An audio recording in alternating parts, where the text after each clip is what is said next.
Chapter 634.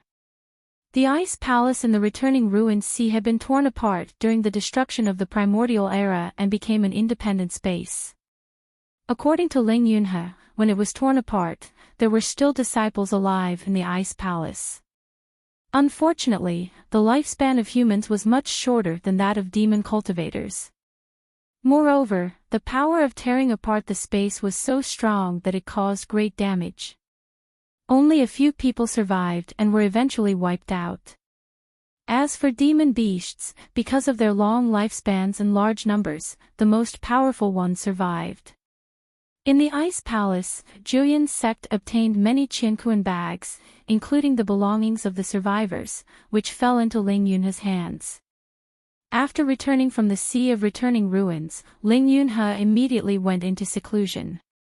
It was not until he formed his nascent soul that he saw the jade slip. By then, the world had changed, and disputes arose. But Ling Yunhe didn't immediately think about that because everything in Yunzhong was peaceful, unlike the celestial pole which was in the flames of war. Until he began to travel, went to Shaoyang, searched for the current location of Yuan province, and then risked his life to discover the newly discovered continent of ghost cultivators or demon cultivators. In the past few decades, he traveled everywhere and saw the world in chaos. Only then did he think that what was recorded in the jade slip in the Ice Palace might happen again. The world was in chaos, and the human world was destroyed. The jade slip didn't describe it in detail, but he was a smart person. Based on what he saw and what he heard in the jade slip, he already had a vague idea. Returning to Julian's sect, Ling Yunhe plunged into the library and flipped through the ancient books collected by the sect. Gradually, he discovered this secret. As the #1 clan in Yunzhong, Julian clan had a very deep foundation in Yunzhong. They had an even more extensive collection of books. Since the immemorial age, there were not many books left, but there were always some clues. Ling Yunhe connected the dots and came to this conclusion. Now that all the continents were in conflict, the world might be in chaos, and the end of the chaos would be the destruction of heaven and earth. However, when he reported this conclusion to his elders, it didn't attract much attention. Immortal Yuanmu thought that these words were not enough to prove that this was the reason for the destruction of the primeval age. Even if it was, the world might not be in chaos. Cultivators of human, demon, and ghost paths were enemies. In the past 100,000 years, there had only been temporary peace, not eternal reconciliation. Ling Yunhe knew what Immortal Yuanmu said made sense, but he was still worried. He had been traveling around all these years and had a deeper understanding of the chaotic situation in the world. However, no one listened to him, so he could only suppress it in his heart. Mo Tiange couldn't help but think that compared to Ling Yunhe, wasn't she much luckier? The Lord Taoists of Xianqing School trusted her unconditionally and even used the whole school's power to help her. If it weren't for that, she would have ended up like Ling Yunhe today. Even if she had a lot on her mind, she could only rely on herself. Having said that, Ling Yunhe looked at them and said cautiously, "Fellow Taoist Mo, since you asked that question, you must know more than I do. I don't have any other request. I just want to ask you, if it's about this matter, please allow me to be your companion." Nia Wushang and Jing Xingji were confused. Jing Xingji said, "How long has it been since we last met? Are you two up to something again?" Nia Wushang kicked him. "Be quiet. No one will think you're mute if you don't speak." Mo Tiange and Qin Shi glanced at each other. Qin Shi said through voice transmission, "It's not necessarily impossible. This isn't just about the two of us." Mo Tiange nodded to show that she understood.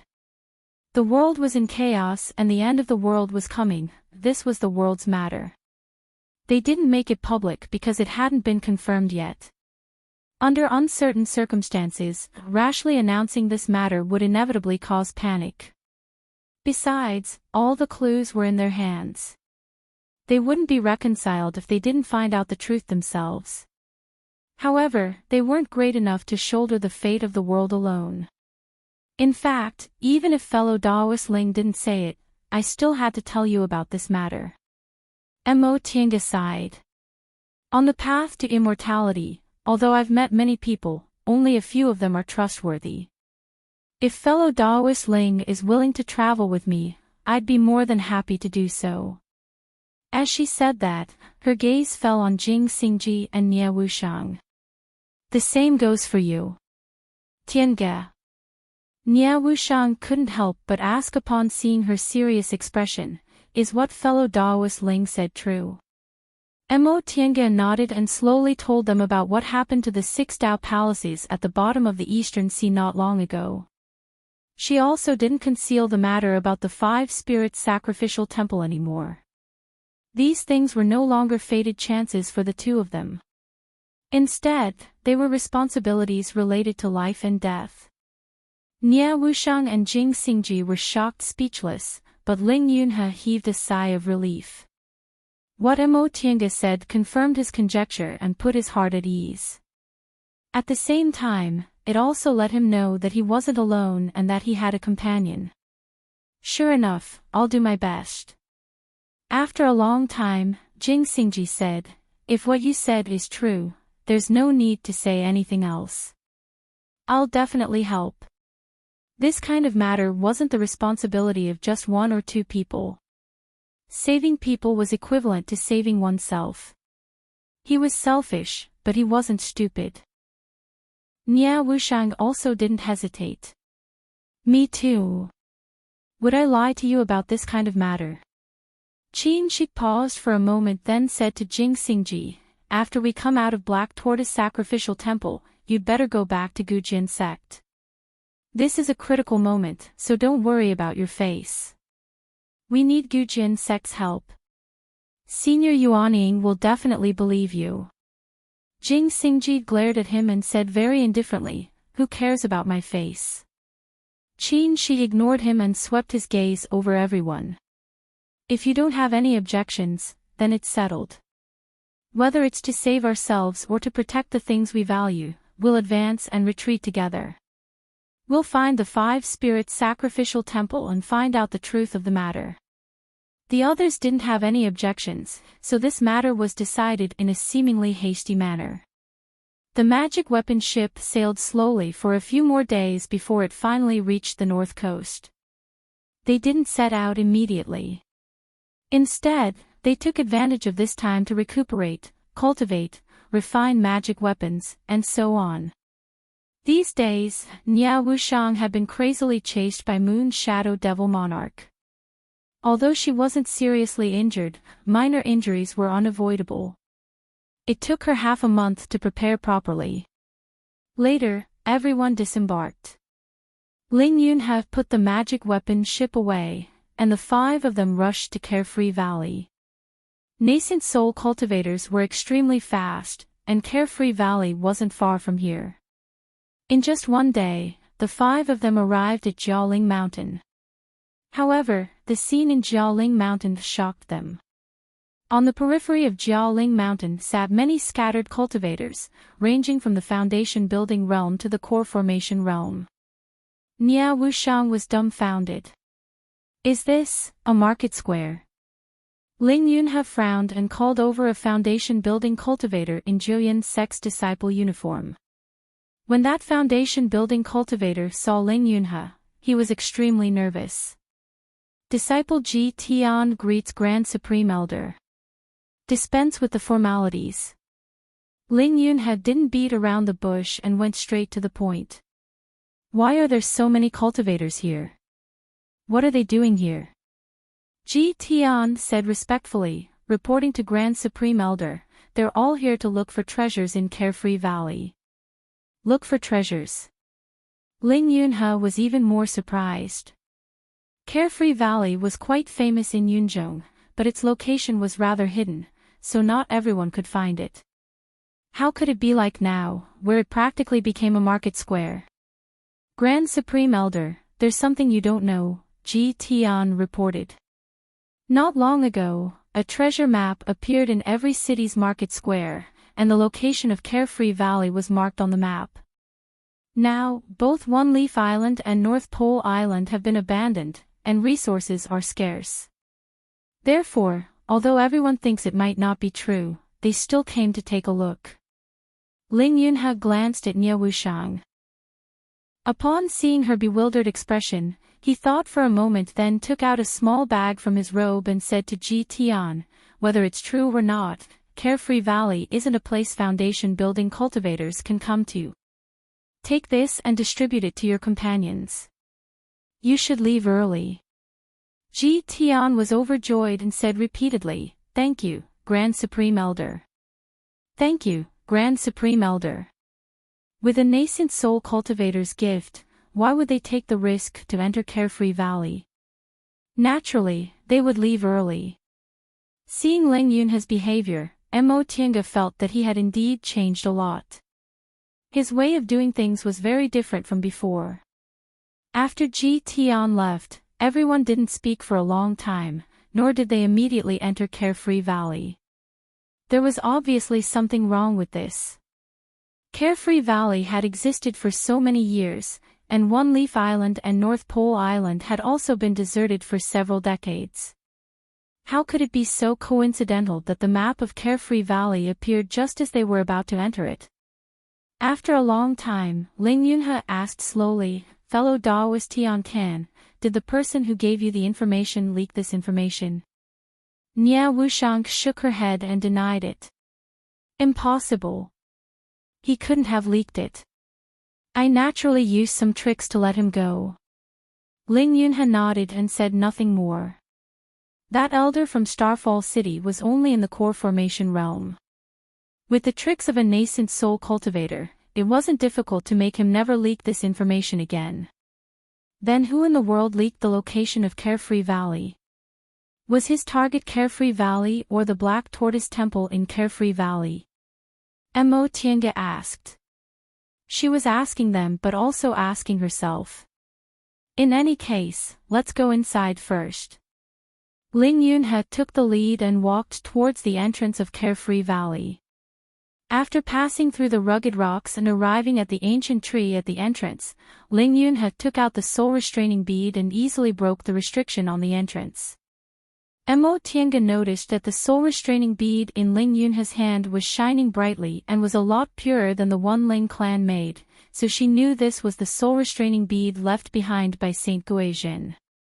Although this soul restraining bead was a precious treasure passed down in Jueyun's sect for many years, it already recognized Ling Yunhe as its master, so there was no point in keeping it in the sect, so it belonged to Ling Yunhe. Upon seeing them coming, the surrounding cultivators kept paying attention to them but didn't dare to come forward and disturb them. Now that they saw them breaking the restriction on the entrance, their eyes all lit up. Ling Yunhe turned around and said to the cultivators in a clear voice, "Everyone, I don't need to tell you what kind of place Carefree Valley is. We won't force you to enter the valley, but you'd better listen carefully. Foundation building cultivators must not enter the valley, otherwise, don't even think about coming out alive. Core formation cultivators should only enter the valley with 6 or more people. No Jueyun sect disciple is allowed to enter the valley, no matter what your cultivation level is. Do you understand?"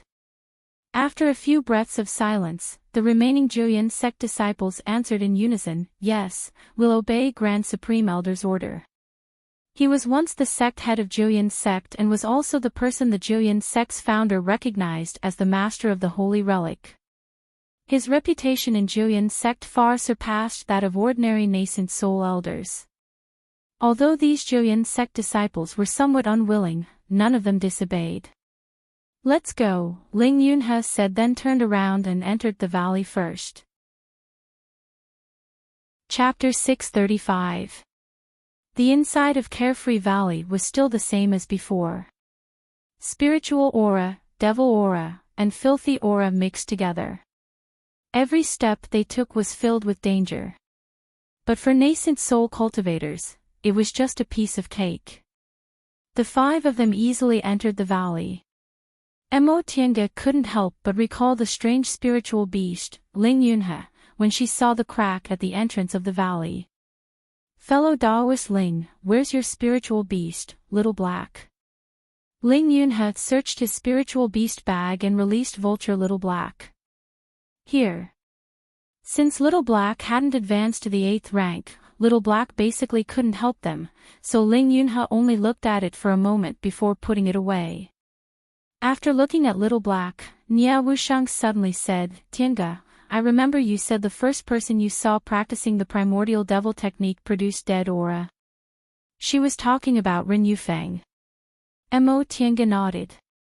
"Yes." Nia Wushang said. "My master also started practicing the primordial devil technique a long time ago. The reason why he ended up like this was because the cultivation technique he comprehended wasn't good enough." Mo Tiange recalled Master Song Feng's ghostly appearance. How similar was he to Ren Yufeng? Could it be that the primordial devil technique really had a path leading to dead aura? As she thought about this, she saw Nia Wushang take out a shiny black stone from her robe and throw it to the side of the crack next to the dead aura crack. Magic crystal. Mo Tiange recognized it at a glance. It was the magic crystal Mei Feng used to control them when they fell into his trap. It was said to be the main material of the corpse soul technique. It could absorb people's energy and control their souls, turning them into walking corpses without them knowing. It was a first-class evil item. Nia Wushang said, "Look, this thing can really absorb dead aura." Everyone saw black dead aura being slowly absorbed into the magic crystal, making it look fuller and brighter. "What do you want dead aura for?" Mo Tiange asked. Nia Wushang smiled.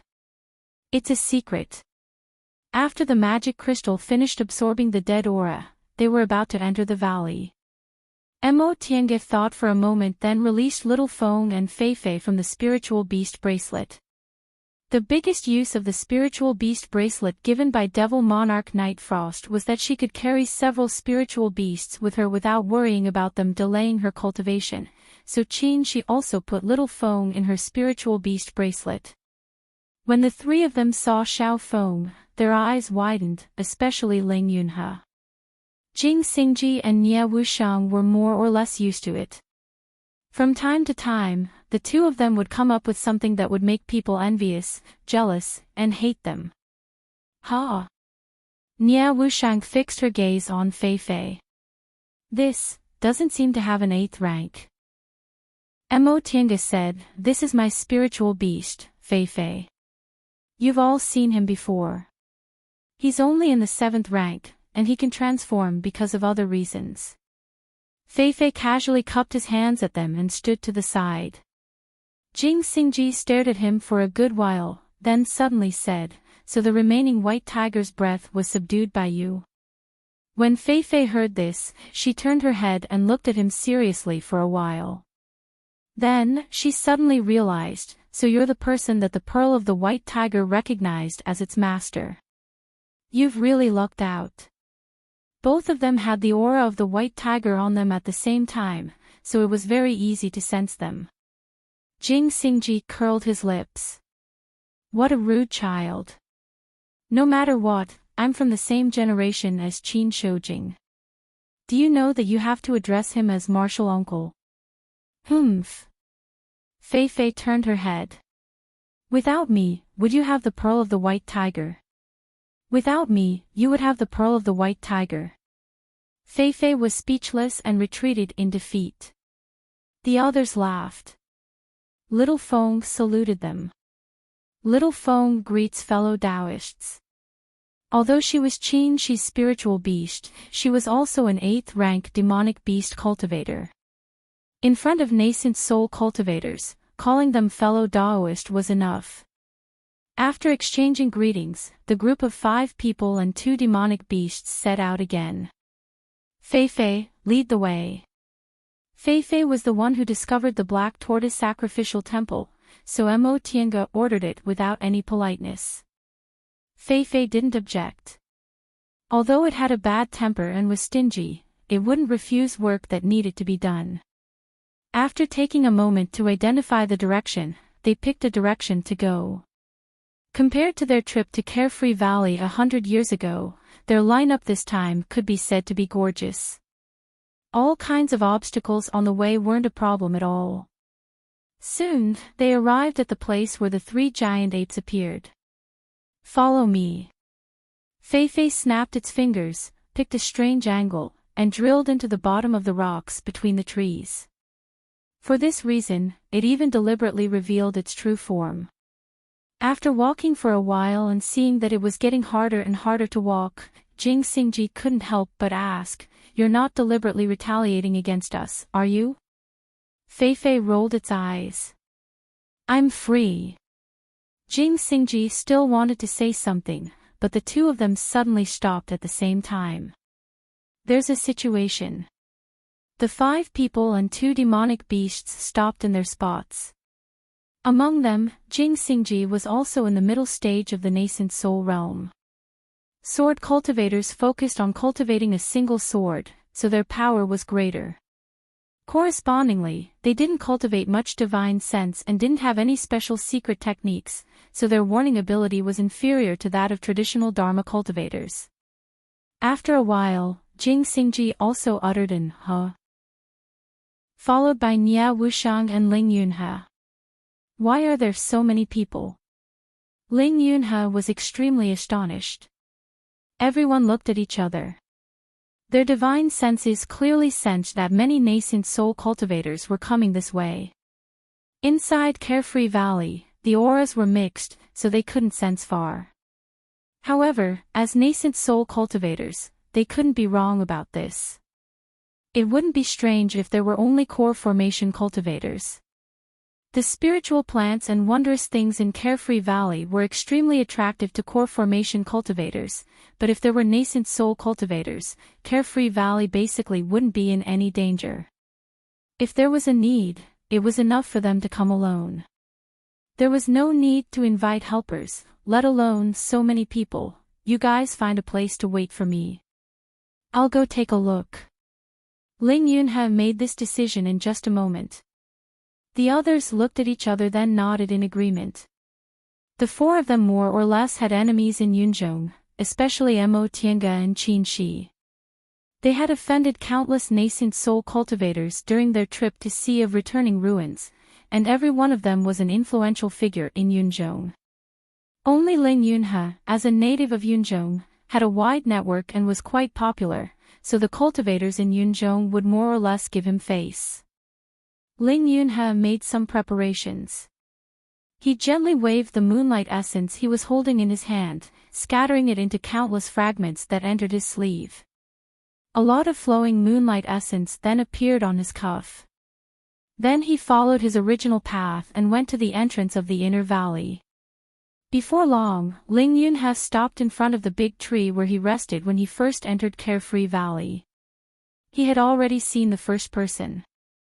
He was wearing a black cloak and was surrounded by devil aura. Next to him was a refined corpse. It was Demon Monarch Moon Shadow from the North Sea not long ago. Ling Yunhe narrowed his eyes slightly.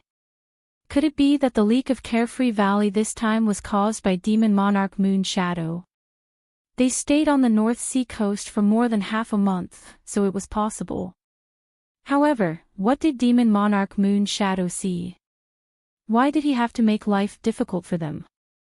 After Demon Monarch Moon Shadow, there were several cultivators in the middle stage of the nascent soul realm, including devil cultivators and Dao cultivators. For example, Nanguitian from the Dawning Pills sect, Daoist Ru-Yi from the 5 Elements Valley, and a few nascent soul realm cultivators from the Juyan sect. Following them were Demon Monarch Night Frost, Supremacy Xuxiang, Han Shizhi, Zhu Wu, Old Donkey Ma, and others. Finally, there was a skinny young man dressed in black. A ghost-faced banner floated behind him, and the devil aura around him was faint. If not for his shocking aura, he did not look like a devil cultivator at all. Ling Yunhe recognized them one by one. As he was once the sect master of the Juyan sect, he basically knew all of them. The last one was Yang Qingji. Back then, during the change in the returning ruined sea, Guifang demon monarch died, and Yang Qingji disappeared. Guifang city was occupied by another devil cultivator in the middle stage of the nascent soul realm. A few decades later, Yang Qingji appeared again. He had already formed a devil infant and advanced to the nascent soul realm. Seeing Yang Qingji appear, the practitioners in the cloud all thought that he would go to take back Guifang city. Unexpectedly, Yang Qingji returned to Guifang city, but he did not take back the position of the city master.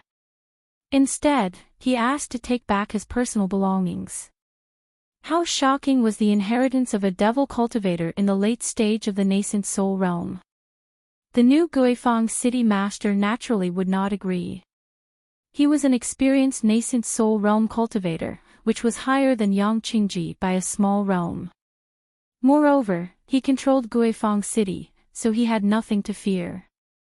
Under such circumstances, Yang Qingji could only choose to take action. With a wave of the ghost-faced banner, the flag of Guifang city automatically submitted to him. With the appearance of the heavenly demon tower, the middle-stage devil cultivator admitted defeat without much action. He could not defeat the items of the demon venerable. With the difference in realm, he could only comfort himself in this way and admit defeat. It was just going to Guifang city. No matter how precious the items were, they were not as important as his life. However, Yang Qingji did not take back Guifang city as everyone thought. Instead, he did as he said at the beginning. He took back his personal belongings and left Guifang city again. The new Guifang city master was overjoyed. In the end, because of this defeat, he lost face. Not long after, he was defeated by another middle-stage devil cultivator, and Guifang city changed hands again. And Yang Qingji did not care about all these. He left Guifang city and disappeared. And now, Yang Qingji actually appeared here. Ling Yunhe's gaze froze. He stood under the tree and did not move. All the nascent soul realm cultivators stopped under the tree and gathered silently. The first to walk out of the line was a cultivator from Juyan sect. He said, "Junior brother Ling, why are you here?" Ling Yunhe nodded at this person and said, "Senior brother Yuan, I was entrusted by someone to come here to settle a karma. What are you guys doing?" This senior brother Yuan was a middle-stage nascent soul realm cultivator. He looked like he was in his 30s. He said, "We received news that there is an ancient sacrificial temple in Carefree Valley, so we came to take a look." Ling Yunhe paused when he heard that, and his gaze slowly shifted to Demon Monarch Yuing. "Did Senior Yuing say that?" Senior brother Yuan nodded. "Yes." Ling Yunhe smiled and raised his voice. "Senior Yuing, after we parted at the North Sea, although you were defeated, it was normal for the 5 of us to team up. Senior, you don't have to be so petty, right?" He said this deliberately for the others to hear. As expected, when they heard that, all the cultivators shifted their gaze to Demon Monarch Yuing. They all knew Ling Yunhe's background. He had only formed his nascent soul for a few decades, and his cultivation had just stabilized. He said that the 5 of them would team up so calmly. Presumably, his companion's cultivation would not be too high. Demon Monarch Yuing actually lost to such a person. Everyone found it unbelievable. Demon Monarch Yuing was one of the 3 great demon monarchs in Yunzhong. Besides his cultivation, his strength was also top-notch. Humph. Under the cloak, Demon Monarch Yu Ying's voice was still very steady. "Don't talk so fast. Ling family's boy, we are all here for the treasure today. It is useless for you to say all this." "Why is it useless?" Ling Yunhe's smile was very perfect. "If not for the battle at the North Sea, I'm afraid Senior would still be chasing after fellow Daoist Tian Kan to snatch the primordial demon great technique. Why would you appear here?" Just as Ling Yunhe finished speaking, Yang Qingji, who was the last to leave, suddenly looked at them with a flash in his eyes. Chapter 636. Ling Yunhe deliberately changed the topic to the North Sea. The others weren't stupid. They didn't make things difficult for Moon Shadow Demon Lord, or did they ask Ling Yunhe. They just watched from the sidelines. After the incident in the Sea of Returning Ruins, although Jueyun's sect didn't announce the loss of the Vermilion Bird Bough, it quickly spread throughout Yunzhong. Almost all high-level cultivators knew about it. At that time, Master Daoist Yuanmu and the others guessed that Huayan Temple and Yu Mountain Academy most likely knew about the existence of the sacrificial temple. Moreover, they had been planning for so many years, so the matter was leaked.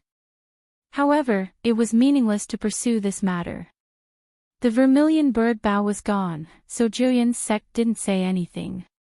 However, the Vermilion Bird Sacrificial Temple, the Divine Beast Bough, and the psychic magic weapon had left a deep impression on many nascent soul cultivators, making them restless. Therefore, when they heard that there might be a sacrificial temple here, some of them came. They were not afraid that this was fake. With so many people, no one would be able to set up a trap to catch them all in one fell swoop. And the current situation was that the Moon Shadow Demon Lord was not satisfied and was purposely causing trouble for Ling Yunhe and the others. Junior Martial Brother Ling, what do you mean? Senior Martial Brother Yuan frowned and asked slowly. Ling Yunhe stared at him and said softly, Senior Martial Brother Yuan, let's talk about it when we get back to the sect. Senior Martial Brother Yuan paused for a moment and finally nodded. Ling Yunhe knew that the sect was very dissatisfied with him for going with them without telling them. Although Mo Tiange caused a big disturbance in Yunzhong, the only people she really offended and suffered was Jueyun's sect. After losing the Vermilion Bird Bough, if Master Daoist Yuanmu wasn't calm enough, he would have rushed to the Celestial Pole to fight with them when he learned they were cultivators from Xianqing School in the Celestial Pole. This time, they actually learned from others that Ling Yunhe went with them privately. This was simply a slap in the face. Therefore, Senior Martial Brother Yuan and the others came without notifying Ling Yunhe. For one thing, they didn't want to let go of this opportunity. For another, they wanted to warn Ling Yunhe not to act recklessly. Ling Yunhe was a smart man. As soon as he saw Senior Martial Brother Yuan and heard his words, he knew why they came, so he just said they would talk about it when they got back to the sect. This meant he knew what he was doing and didn't forget the sect. Of course, Senior Brother Yuan and the others wouldn't let others laugh at them for nothing. When they heard this, they temporarily let it go. Humph. The Moon Shadow Demon Lord snorted coldly and said, It's up to you whether you believe it or not. It's up to you whether you want to go or not. He had no intention of explaining it all.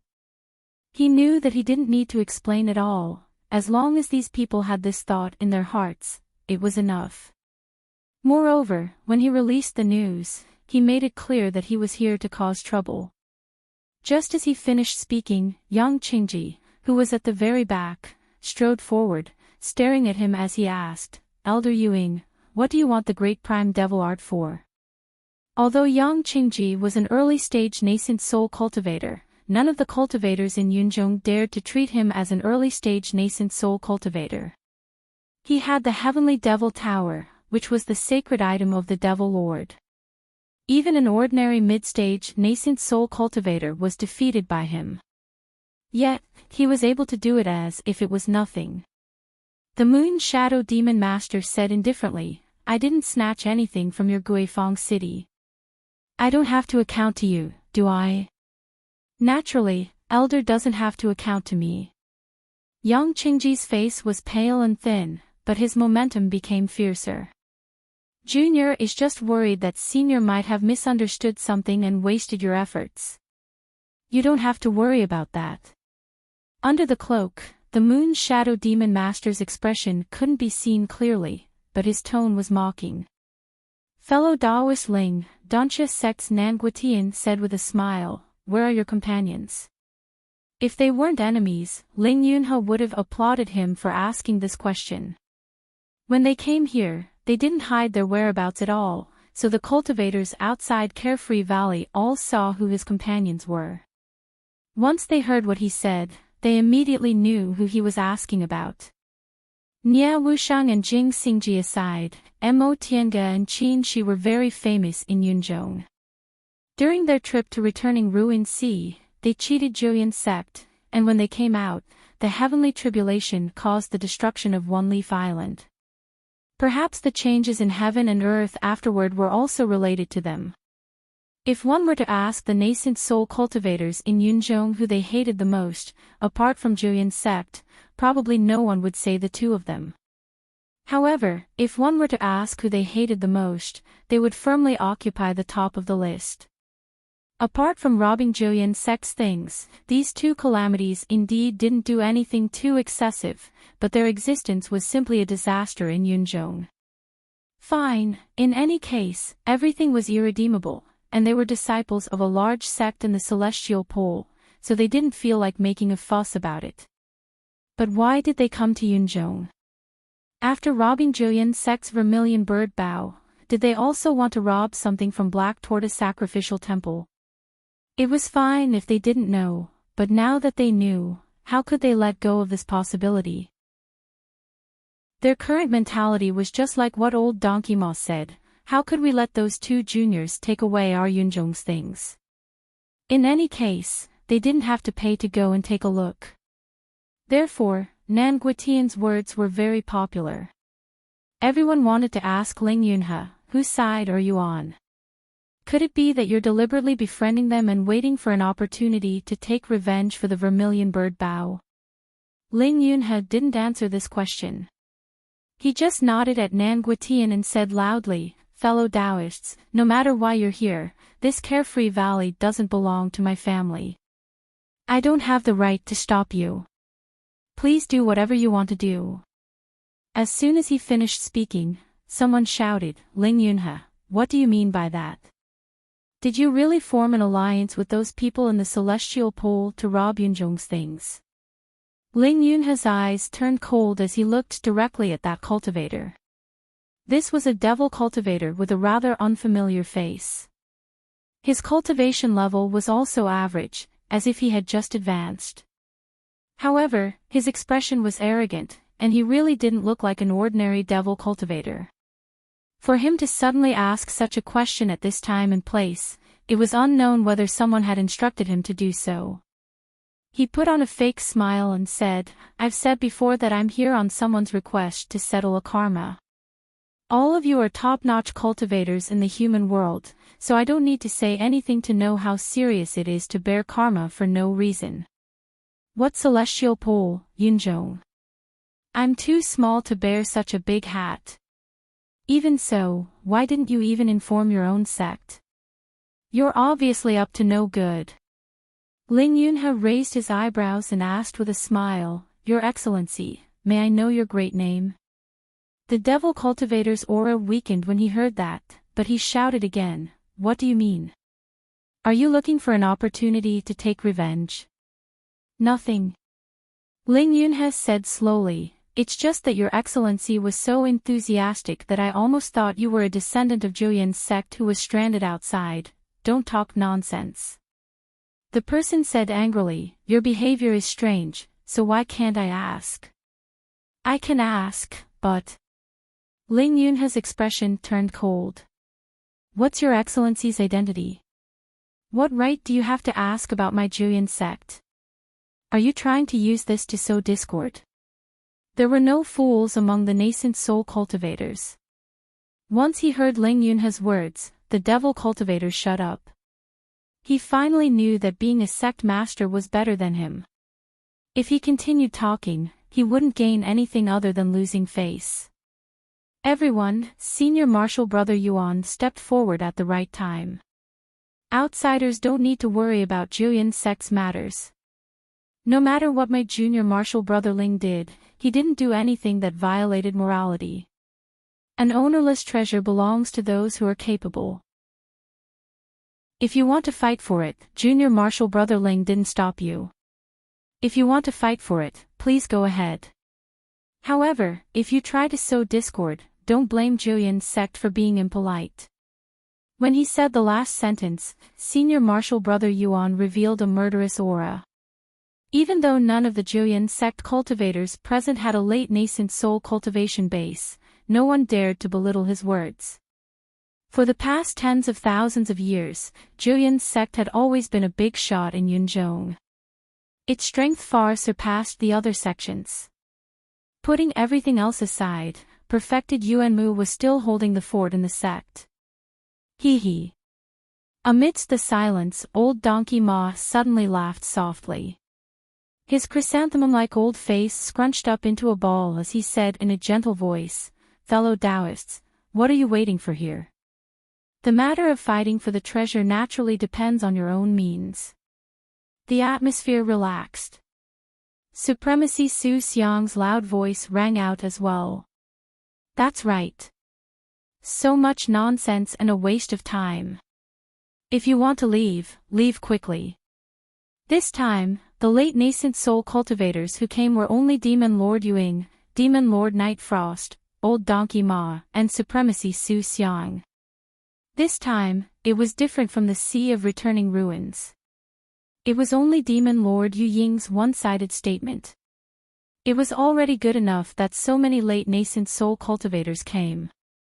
Yu Mountain Academy and Huayan Temple only sent Han Shizhi and Jiewu. More than 50 years had passed since the Sea of Returning Ruins.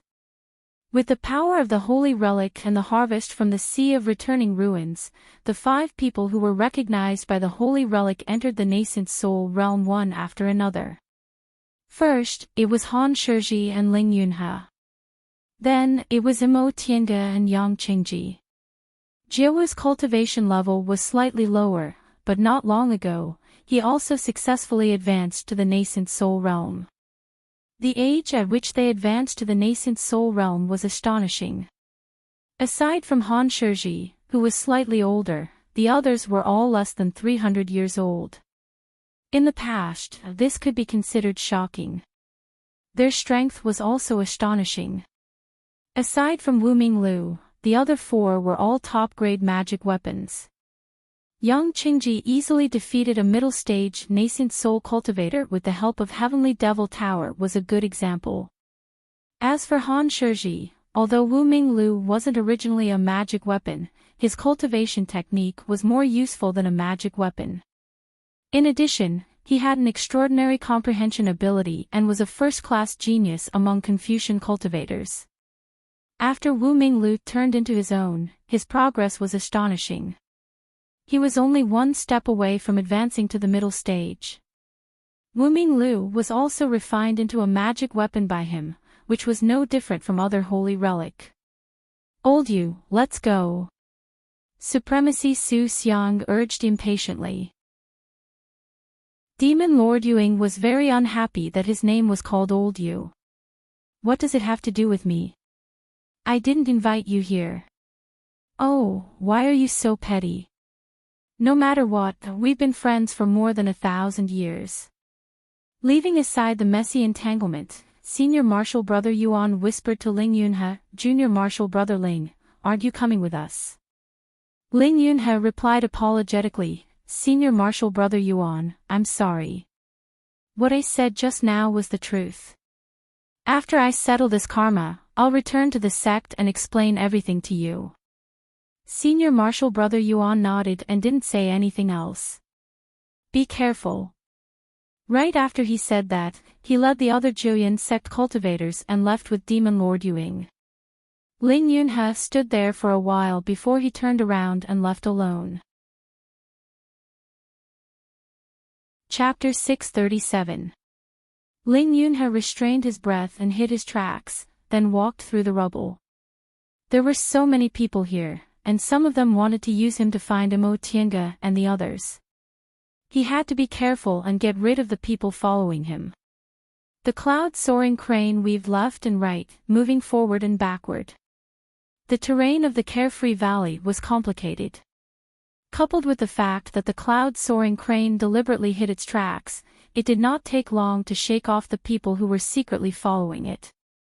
Just as he was about to leave, he suddenly felt a breath approaching and someone said, "Fellow Daoist Ling, wait." He was familiar with this voice. Ling Yun had turned around in surprise and saw Yang Qingji coming out of the rubble. Yang Qingji took some time to find Ling Yunha's position and slowly walked towards him, his face still expressionless. "Fellow Daoist Yang." Ling Yunha frowned slightly. Yang Qingji nodded. "Fellow Daoist Ling, are you going to meet with fellow Daoist Tian Kan and fellow Daoist Mo?" Ling Yunha didn't need to hide this, so he said, "Yes." "What can I do for you, fellow Daoist Yang?" "Take me there," Yang Qingji said. Ling Yunha was stunned. Yang Qingji was with Mo Tiange and the others during the 20 years when the palace was closed in the returning ruined sea. This wasn't a secret. They must have gone through trials and tribulations together, so they must be friends. However, he just took him there without saying goodbye. "Fellow Daoist Ling, you can ask them. If they don't agree, I won't force them." Ling Yunha thought for a moment, then took out a summoning talisman from his robe, said a few words, and sent it. Before long, the summoning talisman came back with their reply, "Bring him there." "Let's go," he said. They agreed. Before long, Ling Yunha appeared in front of the 4 people with Yang Qingji. Compared to before, Yang Qingji didn't look like a devil cultivator at all. His whole body was covered with condensed but well-concealed devil aura. His youthful face was delicate and handsome, but he was pale and thin. People who didn't know him would only think he was a young man who just entered the devil path, not a nascent soul devil cultivator. They greeted each other and introduced Little Feng and Fei Fei. Yang Qingji didn't say any polite words and went straight to the point. "It'll be very difficult for you to go back safely." Mo Tiange was stunned and asked, "Fellow Daoist Yang, what do you mean?" Yang Qingji said nothing and turned to look at Ling Yunha. Ling Yunha smiled bitterly and described what had happened earlier. He said, "They are hostile to me. Even the Julian sect does not believe me." On the surface, the Julian sect had temporarily given up on questioning him. However, the person they had sent out was Senior Brother Yuan. This spoke volumes. This Senior Brother Yuan was a clansman of perfected Yuanmu. Mo Tiange heaved a sigh. "Fellow Daoist Ling, I've implicated you." Ling Yunha shook his head and said calmly, "This is my own choice." He did not betray the Julian sect. It was just that the Julian sect could not understand him for now. "What about you? Fellow Daoist Yang, why are you looking for us?" She didn't finish his sentence. The corners of Yang Qingji's mouth curled up, and it looked like he was smiling. "Since I came to find you, I'm naturally on your side." Everyone was stunned when they heard this. Although the 5 of them were quite strong when they teamed up, they were nothing in front of so many nascent soul cultivators. Yang Qingji actually wanted to join them under such circumstances. "Compared to them, I trust you more." Yang Qingji said, "In more than 20 years in the sea of returning ruins, I was the weakest, but I was able to escape safely. I can see that you are all people who keep your word. If not, I wouldn't have come to join in the fun." "Then what does fellow Daoist Yang want?" She asked again. Yang Qingji's gaze fell on Nie Wushang. "I want to know where the primordial devil great technique came from." Nie Wushang's eyes moved, but she didn't say anything. She could see that Yang Qingji was very insistent. The 5 of them simply expressed their opinions. Jing Xingji and Qin Shi reserved their opinions, while Mo Tiange, Nie Wushang, and Ling Yunha agreed and accepted Yang Qingji into their group. "Fellow Daoist Yang, there's something I have to tell you first. The primordial devil stone tablet in the Black Tortoise Temple is probably the one in Wushang's hand.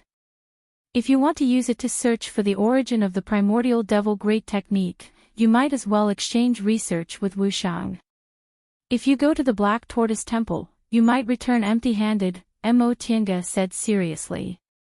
Yang Qingji's expression didn't change. If that's the case, I won't ask for much. Just like that, a new alliance was formed. Everyone laid out the situation and talked about it. Among these cultivators, Devil Monarch Night Frost is old friends with us, and there's nothing in the temple that interests him, so he'll probably give us face. As for Wushang, he's not the type to argue. Years ago, I killed his junior martial brother, but he can also distinguish right from wrong. These two people basically won't become enemies. Devil Monarch Moon Shadow and Han Shizhi, needless to say, they have a grudge against us, so they probably won't let it go easily. As for Nanguitian and old Donkey Ma, they're all opportunists. It's fine if there's no conflict of interest, but if there's a conflict of interest, they probably won't hesitate to turn hostile. Mo Tiange counted with her fingers according to the list Ling Yunhe gave her.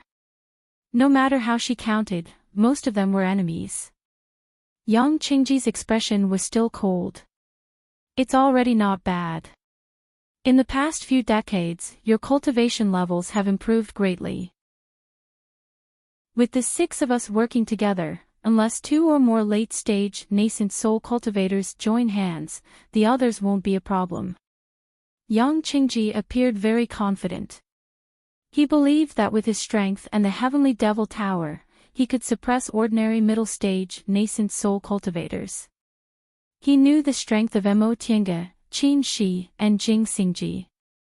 Back then, when Qin Shi and Jing Xingji joined hands, they could fight against late-stage, nascent soul cultivators, let alone now that Jing Xingji and Mo Tiange had advanced to the middle stage. As for Nya Wushang, although this was the first time they met after she formed her nascent soul, he knew how powerful the primordial devil great technique was. There was also Ling Yunhe. He was a genius disciple of Zhouyan's sect, and he also had the soul-restricting bead. If he went all out, he wouldn't be much weaker than Mo Tiange. If they couldn't take the initiative among these nascent soul cultivators with such a lineup, how could they have the face to say they were better than ordinary cultivators? There's still us. Fei Fei said lazily on the side. Yang Qingji automatically ignored him. Xiaofeng was an 8th-rank demonic beast cultivator with a noble bloodline, so she could be of help. Fei Fei hadn't even passed the transformation tribulation. When the time came, Mo Tiange had to put him into his spiritual beast bag. The few of them thought about it a few more times before they set out again. As before, Fei Fei transformed into his original form. While leading the way, he told them what he saw back then. There's nothing much to say about that sacrificial temple. However, the surrounding terrain is a bit special, so we might need to spend some effort. What terrain? Jing Xingji asked. Fei Fei didn't feel like explaining, so he said in a very bad tone, "You'll know when we get there." "Why are you talking so much nonsense?" That tone made Jing Xingji's hands itch. "You really don't know what a spiritual beast's duty is. As a spiritual beast, you have to talk to humans in a respectful and courteous tone, understand?" Fei Fei paused for a moment, then directly lifted one of his hind legs and made a puppy shushing gesture to show his disdain. Upon seeing that, Jing Xingji shouted, "You're acting like a hooligan. As a spiritual beast, you're actually acting like a hooligan towards humans. Not to mention that there's a woman here, there's even a mother beast here. Don't you feel embarrassed?" Ahem. Xiaofeng cupped her hands and stood far away to show that it had nothing to do with her. Please, even if she was a female, she was a bird and Fei Fei was a beast. They were different races, all right? Besides, she could even be Fei Fei's grandmother. After walking for a while, Fei Fei suddenly stopped and sniffed with his nose. Then, he whimpered as if he was calling for something. Roar! Roar! As soon as his voice fell, other sounds rang out in the surroundings. Fei Fei whimpered again, and this sound also followed suit. The two beasts sang the same tune. Before long, the other side finally let down their guard. A huge figure drilled out of the stone forest step by step. This figure was terrifyingly huge. In front of it, the 6 of them were like little ants that could only raise their heads to look up. A 3-headed ape. Among the people present, 4 of them had seen this 3-headed ape with their own eyes in the past. 3 energies intertwined on its body, making it impervious to swords and spears and difficult to use magic to invade. Sure too. Fei raised his head and shouted. The 3-headed ape stopped in front of them and stared at Fei with his huge eyes for a while. Then, he stretched out his palm and placed it in front of Fei.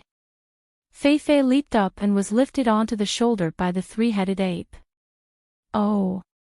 The 3-headed ape blinked its eyes and tilted its head to look at Fei on its shoulder. Fei had this kind of magical ability. No matter what kind of ferocious beast it was, it wouldn't be hostile to it. The 2 beasts rubbed each other's heads affectionately and conversed in the beast's language for a while before Fei finally turned around. He said, "Let's go." Sure too, take us there. The first time they came to Carefree Valley, it was Sure too who took Fei there. Otherwise, they wouldn't have discovered that a sacrificial temple was hidden here. As if it understood, Sure too raised its head and shouted a few times, then led the group through the rubble.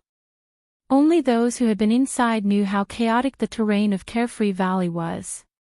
Sometimes it was spiritual aura, sometimes it was devil aura, and sometimes it was filthy aura. Sure too didn't care in the slightest. It was a monster born from the mixture of 3 auras, so no matter which aura it was, it wouldn't affect it. Moreover, these auras were nothing to a nascent soul cultivator. For a while, they moved forward very fast. Before long, they drilled into a certain cave.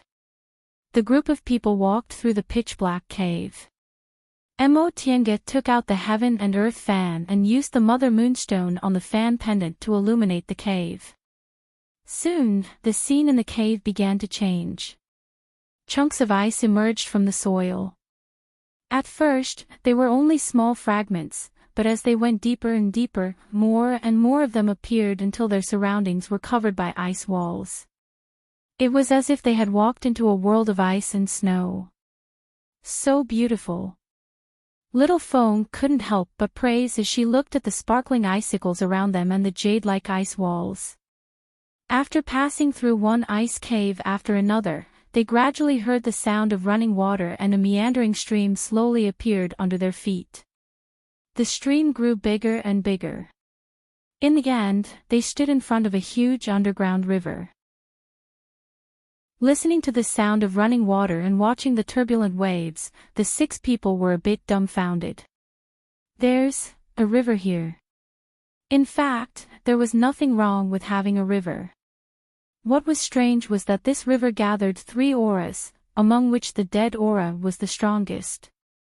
How do we go? Mo Tiange asked. With their cultivation levels, they could walk directly, but this would consume a lot of spiritual aura.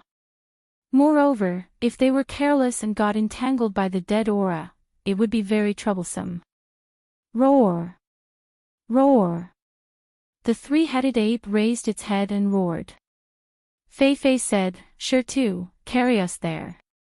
The 3-headed ape casually knocked a huge piece of floating ice from the ice wall and threw it into the river. The 6 people and 1 beast watched for a while. Fei, who was crouching on the 3-headed ape's shoulder, said impatiently, "Let's go."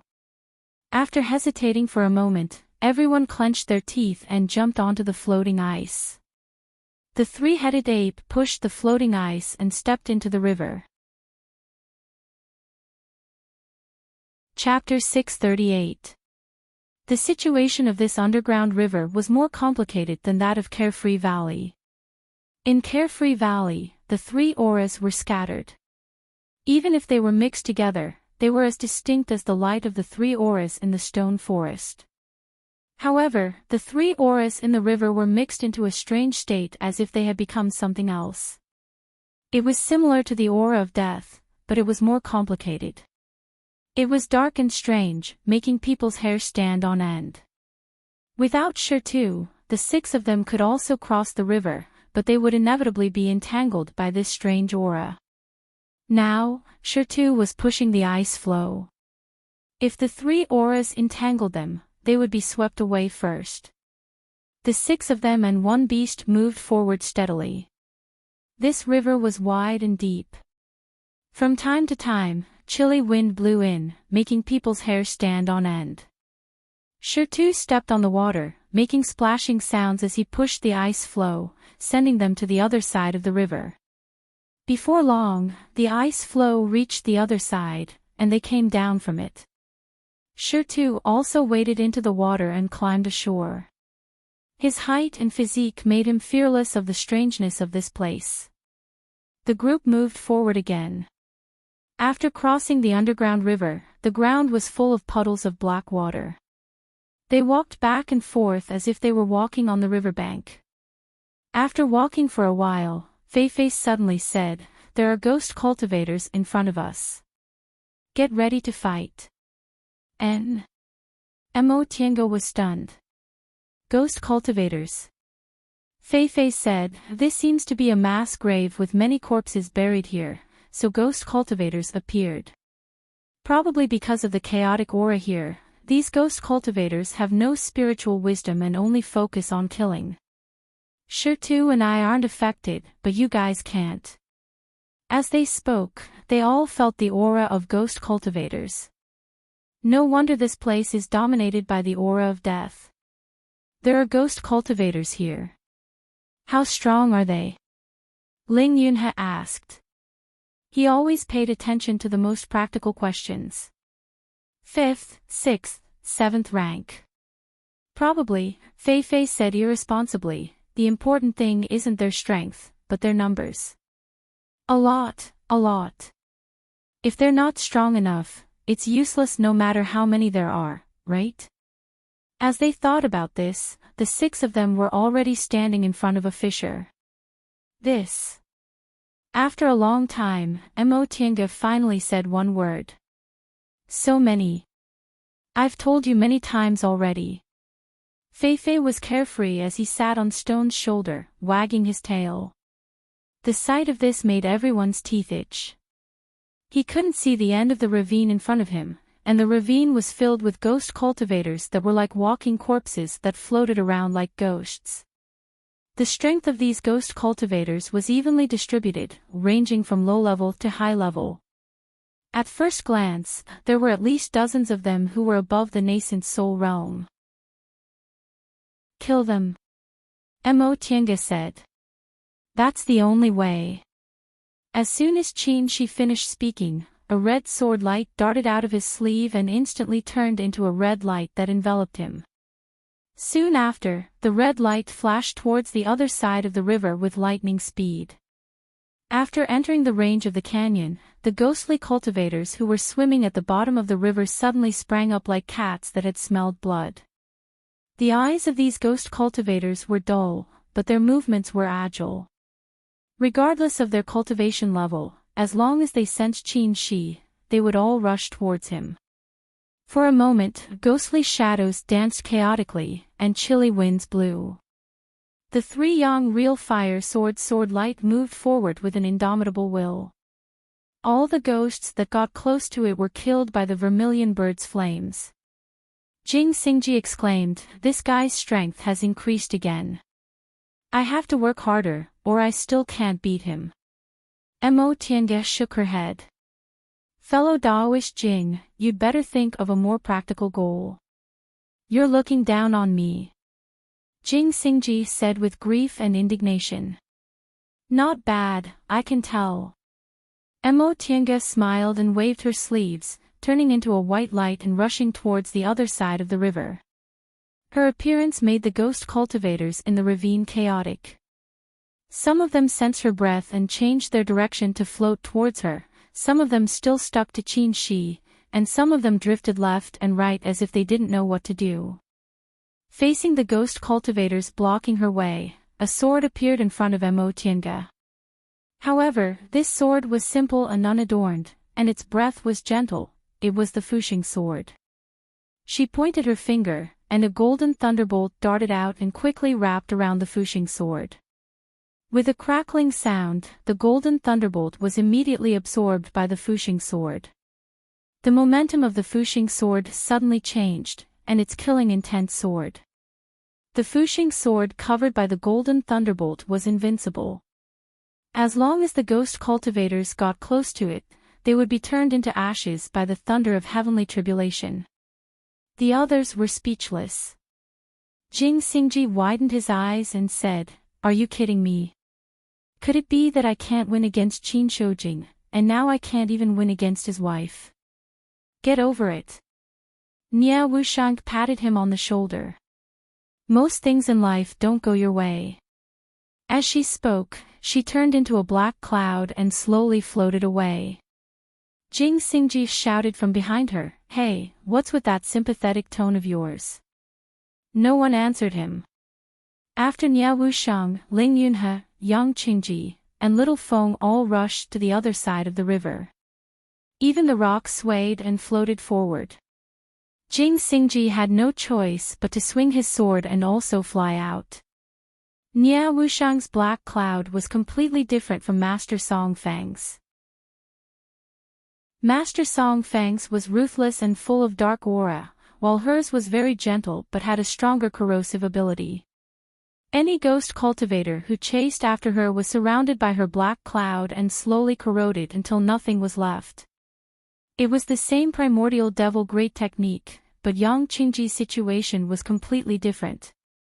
He waved the ghost-faced banner in his hand, and a surge of devil aura lingered around his body, sweeping away all the ghost cultivators who approached him. Meanwhile, an exquisite pagoda floated above his head, emitting a dark but powerful aura. Under this aura, even nascent soul ghost cultivators were suppressed to the point of being unable to move. Heavenly Devil Pagoda was worthy of being the top magic weapon left behind by the most powerful devil cultivator in Yunzhong's history, a figure who was revered as the Devil Venerable. Ling Yunhe followed closely behind. At this time and place, facing so many ghost cultivators, Ling Yunhe didn't dare to hold back his strength. The moonlight sprinkled down, and all the ghost cultivators within its range screamed and disappeared. Compared to Heavenly Devil Pagoda, the soul-restraining bead was much more restrained. After being summoned by Ling Yunhe, it just floated in front of him, releasing a warm and stable light. However, under this light, the dead aura didn't invade, making Ling Yunhe calm and composed. Behind Ling Yunhe, Little Feng let out a cry and showed her true form. Her whole body was burning with flames, and her long tail feathers were gorgeous and dazzling. All the ghost cultivators who approached her were burned to ashes by the vermilion bird flames on her body. Jing Xingji, who wasn't far away from her, exclaimed, "Divine Bird Phoenix. Could it be a fated chance obtained in the vermilion bird sacrificial temple? Qin Shoujing, this guy, how can he be so lucky?" The ghost cultivators swarmed over like a swarm of bees. In an instant, Jing Xingji's aura changed greatly. Countless light swords circled around him, and the sword lights flickered with threatening sharpness. The ghost cultivators came head-on, and the light swords rose from the ground and slashed at them with the force of 1,000 caddies. Chi, chi, chi. Compared to the imposing manner, the commotion was much smaller. The light sword slashed down these ghostly cultivators with ease and dexterity. Meanwhile, Stone and Feifei, who were far away from them, were extremely leisurely. No ghost cultivators came to find trouble with them. Stone was originally a monster with 3 chis intertwined, so he was like a fish in water in this place. Feifei, on the other hand, was blessed by nature. These ghost cultivators instinctively treated it as a harmless existence. The 6 people and 1 beast used all kinds of methods to kill their way into the canyon. For a moment, ghost shadows danced around, and the dead aura surged. Gradually, the low-level ghost cultivators were all killed, and only ghost cultivators of nascent soul and above were left. She didn't count them just now, but now that she took a look, the number of nascent soul ghost cultivators in this canyon actually reached more than 100.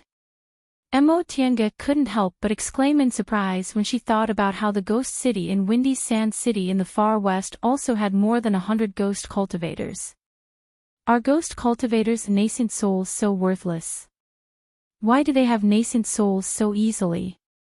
Qin Shi, who wasn't far from her, said while fighting the ghost cultivators, "Why don't you take a look at how many there are and how long they've been here? If human cultivators don't have a limited lifespan, there will be countless nascent souls." Mo Tiange couldn't help but nod when she heard what he said. On the path of human cultivators to the nascent soul realm, countless people had fallen in the middle. Whether it was aptitude, comprehension, temperament, fated chances, or luck, countless cultivators had fallen in front of every hurdle. In addition to all of these, there was also lifespan. Ghost cultivators and monster cultivators could use several times the time of human cultivators to make up for their shortcomings, but human cultivators had to be confined by their short lifespan. In other words, where there was gain, there was loss. Human cultivators had wisdom that monster cultivators couldn't reach and bodies that ghost cultivators couldn't compare to, so it was difficult for them to break through the shackles of their lifespan. Although heaven favored human beings, it still maintained a balance within a certain limit. Moreover, for some reason, these ghost cultivators in front of them didn't retain their consciousness. Instead, they became corpse-like existences, which couldn't be compared to human cultivators at all. Their group had magic weapons and secret techniques, so each of them could fight against a group of people alone. Their path was blocked, and everyone was caught in a fight. They unanimously chose to move closer to the others. They weren't here to kill ghost cultivators, so it was proper for them to stick together and go straight to Qin Shi. Little Feng was the fastest. As Qin Shi's spiritual beast, her first priority was to get close to Qin Shi. Therefore, she took advantage of the time when the others were killing ghost cultivators and borrowed their fame to reach Qin Shi's side without much effort. "Master, come up," said Little Feng. Qin Shi had just killed 2 ghost cultivators, so he jumped onto Little Feng's back without much hesitation. Although he had strength to spare, flying in the air like this would waste a lot of spiritual aura to resist the attack of the dead aura. Little Feng was a bird, so flying was her instinct. It was much easier for her to carry him on her back. On Little Feng's back, Qin Shi's sword formation was activated again, forming a red sea. Little Feng cooperated with him and spat out the vermilion bird's flames, which burned the dead aura around them. "Tiange!" Qin Shi shouted and reached out his hand to her. Mo Tiange looked up and summoned the puppet. She gave the Fuxing sword to the puppet, took Qin Shi's hand, and got on Little Feng's back. The Fuxing sword also contained her golden lightning. Although the puppet didn't have spiritual intelligence, it was the easiest to command. Mo Tiange let it guard Little Feng and cooperate with Little Feng's vermilion bird's flames to release lightning from time to time. The ghost cultivators around them couldn't get close to them, so they didn't need to do anything. "You two are opportunistic," Jing Xingji accused them as everyone gathered. Which one of them didn't try their best to kill the enemy? The 2 of them, on the other hand, sat on the back of their spiritual beasts and let the spiritual beasts and the puppets kill each other. They didn't even need to do anything. Fellow Taoist Jing, Mo Tiange waved the heaven and earth fan and said, "Wise men use their mouths, but fools use their fists. You have to accept your fate." Before Jing Xingji could speak, Nie Wushang, who was leaning towards them, narrowed her eyes. "You mean we're all fools?" Chapter 639. Half a day had passed by the time they crossed the canyon. Although the strength of these ghost cultivators wasn't great, they had the advantage in numbers. 10 or so ghost cultivators surrounded one, and even if they couldn't defeat the ghost cultivator, they would exhaust the ghost cultivator to death. Moreover, the surrounding was filled with dead aura, so they had to split their attention to resist it. Finally, everyone gathered together and crossed the canyon in one go, then they rested on the spot. Feifei, there's nothing behind us, right? Feifei answered while combing the hair on Stone's head, it seems. And, we don't have to fight anymore. It's just a bit hard to walk. Complicated terrain. Nothing could be discussed if they didn't have to fight, so they didn't take it seriously. After resting for half a day, everyone recovered their spiritual aura and continued on their journey. Before long, they saw what Feifei said was a bit hard to walk. It was a huge karst cave, the top of which couldn't be seen. They entered the cave, made many turns, and went deep into the ground. Looking at the situation of this karst cave, it was as high as a small mountain. The problem with this karst cave wasn't its height, but the black water droplets that dripped or floated in the cave. These water droplets contained a strong aura similar to that of the underground river, but their corrosive intent was far stronger. What's this? Mo Tiange asked. Feifei spread her hands to show she didn't know. Anyway, we can't touch it. Qin Shi separated a strand of sword light and touched a mass of black water. In an instant, with a tchi sound, the sword light and the black water collided with each other. The black water dissipated, but the sword light wavered for a while before stabilizing. It's that powerful. Mo Tiange was taken aback. Qin Shi's sword light contained the vermilion bird's breath. The destructive and evil-suppressing intent within it was the nemesis of ghosts and devils, yet it was actually corroded by this ordinary black water. Ling Yunhe frowned. With a stroke of his finger, a piece of moonlight flew out of his sleeve and hit a floating drop of black water.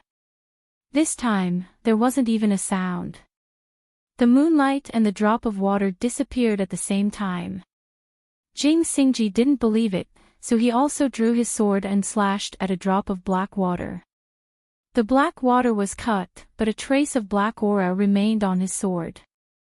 Jing Xingji's natal sword had long been refined into his sword nascent soul.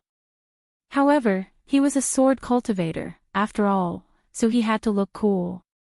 From venerable sword cultivator to Gujin sect's new disciples, all of them liked to carry a sword on their back outside. Jing Xingji was no exception. The sword on his back was the original body of the still water sword. At this time it was corroded by the black water, and even his sword qi had become impure. He felt great regret, and hurriedly forced the black qi out. Nia Wushang also made her move to test the water. Her black cloud lightly propped up the water, allowing the black water to drip on it and then drip down again. You're all right. Mo Tiange was astonished. Nia Wushang said, you don't remember. When I entered the Carefree Valley, I was also contaminated by the aura of death, but it was later swallowed by the aura of primordial devil. Perhaps it's from the same source, so the aura of death doesn't have a strong corrosive effect on me. She called the black cloud back and pushed it in front of her. Look. There were still traces left on the black clouds, but compared to them, they were much fainter. What about fellow Daoist Yang? Mo Tiange turned towards Yang Qingji. You also cultivate the primordial devil art, so presumably you're the same, right? Yang Qingji also made his move to give it a try. Sure enough, although he couldn't compare to Nia Wushang, the black water's corrosive effect on him was also greatly reduced. Since you can maintain your strength, the matter of guarding will be left to you. Both Nia Wushang and Yang Qingji nodded in agreement. At present, it seemed that this part of the road might be more dangerous than the Ghost Cultivator's Canyon. These black water droplets either drifted or dripped down, and it was impossible to guard against them. If there was an accident, they might accidentally get contaminated by it. Let's go. Let's try it first. After waiting for so long, Feifei was a little impatient. Stone also barked twice. Then he lifted Feifei down and held her in his palm. Using his body to block the surrounding black water, he stepped into the cave. Mo Tiange shook her head and also followed them in. There were water stains everywhere on the ground, and there were water droplets flying everywhere. It was more than just a bit difficult, as Fei Fei said. They didn't need to fight on this part of the road, but it was more exhausting. Mo Tiange used the art of primordial singular energy as well as that immortal robe and carefully walked through it. These black water droplets didn't have any pattern at all. In this karst cave, they simply did whatever they wanted. They were either like ordinary water droplets, dripping from the top, they gathered into a pool on the ground and consciously expanded and shrank, they simply shuttled around the karst cave like naughty children, or they collided, merged, and separated in the air. Mo Tiange was almost amazed. These water droplets seemed to have a life of their own. Some were cheerful, some were calm, some were fanatical, and some were melancholic. They formed their own world. If one looked at them carefully, they seemed to be integrated into their world, following their joys, sorrows, and joys. Mo Tiange felt a chill in her chest and suddenly woke up. She looked around and saw that the others were more or less immersed in it. Only Nia Wushang and Yang Qingji were a bit clear-headed. "Be careful," she shouted, "there's something strange here." Everyone's spirits were instantly shaken as if they had just woken up from a dream. Lingyan was shocked. What the hell is this? He was afraid the soul-restraining bead would be contaminated by the black water and corroded, so he put it away. But because he didn't have the soul-restraining bead to suppress his primordial spirit, these water droplets took advantage of his weakness and entered his primordial spirit. No one could answer this question. Fei Fei and Shirtu didn't have to worry at all and had long disappeared. The 6 people and 1 beast roused their spirits and each used their unique skills. They all knew that even if they were corroded by the black water, they couldn't let their minds be bewitched. Once they lost their minds, it was the same as handing over their lives. Lingyan took out the soul-restraining bead and said, "Come closer." The soul-restraining bead has the effect of calming one's mind. Upon hearing that, the others all moved closer to Lingyan. The soul-restraining bead floated in the air. Under Lingyan's control, it shone brightly, illuminating everything within a radius of several hundred feet. With the soul-restraining beads suppressing them, their spirits were shaken. The 6 people moved forward slowly. They had to prevent their minds from being bewitched and also guard against the black water's corrosion, so they walked extremely slowly. When they walked several hundred feet, the water droplets behind them suddenly merged drop by drop at an extremely fast speed, gathering into a large pool of black water on the ground. The black water walked along a strange curve, drawing a head, a body, and hands and feet on the ground. When the humanoid figure was finished, it suddenly struggled, broke free from the ground's restraint and stood up. This black person formed by the black water seemed to be wearing a tight black skin. He had no hair, no facial features, no nails, and no hair. He only had pitch black skin that flowed like water. He twisted his arms and legs, then adjusted his direction and walked towards the people in front of him, not making a sound as he walked. These people were very careful, but his speed was too fast. In just a flash, he had already attacked them. "Watch out!" Nia Wushang shouted. A black cloud was waved out, blocking the black person's attack. Seeing this thing, the others sucked in a mouthful of cold air. They only felt that this black water seemed to have a life, but they didn't expect it to really have a life. This person, formed by the black water, didn't have the slightest pressure from head to toe. It only had the black water's own destructive and filthy aura. If it wasn't for the fact that Nia Wushang's strength hadn't dropped too much, they probably wouldn't have sensed this attack at all. In an instant, everyone took out their magic weapons. "Step back!" Nia Wushang shouted. "Let me and fellow Daoist Yang handle it." This black water's corrosive effect on them was too strong. If they got close, they'd be splashed by a few drops, and their strength would also drop. This wasn't something that could be recovered by resting for a day or two. Without the slightest hesitation, Mo Tiange and the others retreated several steps. Yang Qingji also didn't hesitate. He waved his ghost face banner, and primordial devil aura quickly swept towards the black person. "Let's go. Qin," she said, "this place is disadvantageous to us. Staying here will only drag them down." The 4 people and 1 beast moved forward quickly, using all kinds of methods without hesitation. As long as they didn't corrode themselves and their natal magic weapons, they didn't care about other magic weapons. Destroying treasures was always better than destroying people. On this side, although the person formed by the black water had a bit of spiritual intelligence, it was far inferior to a human being. After being repeatedly swept by Yang Qingji's ghost face banner, it immediately became flustered.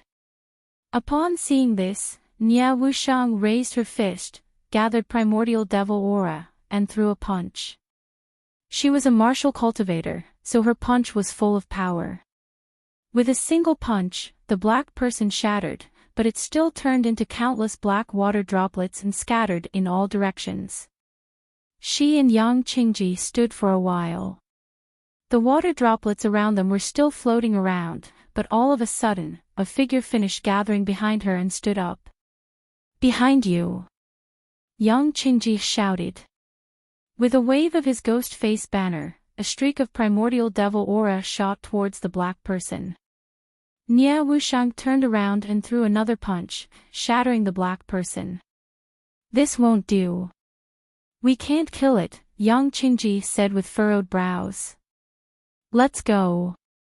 Nia Wushang nodded. Without hesitation, she followed behind him and ran forward.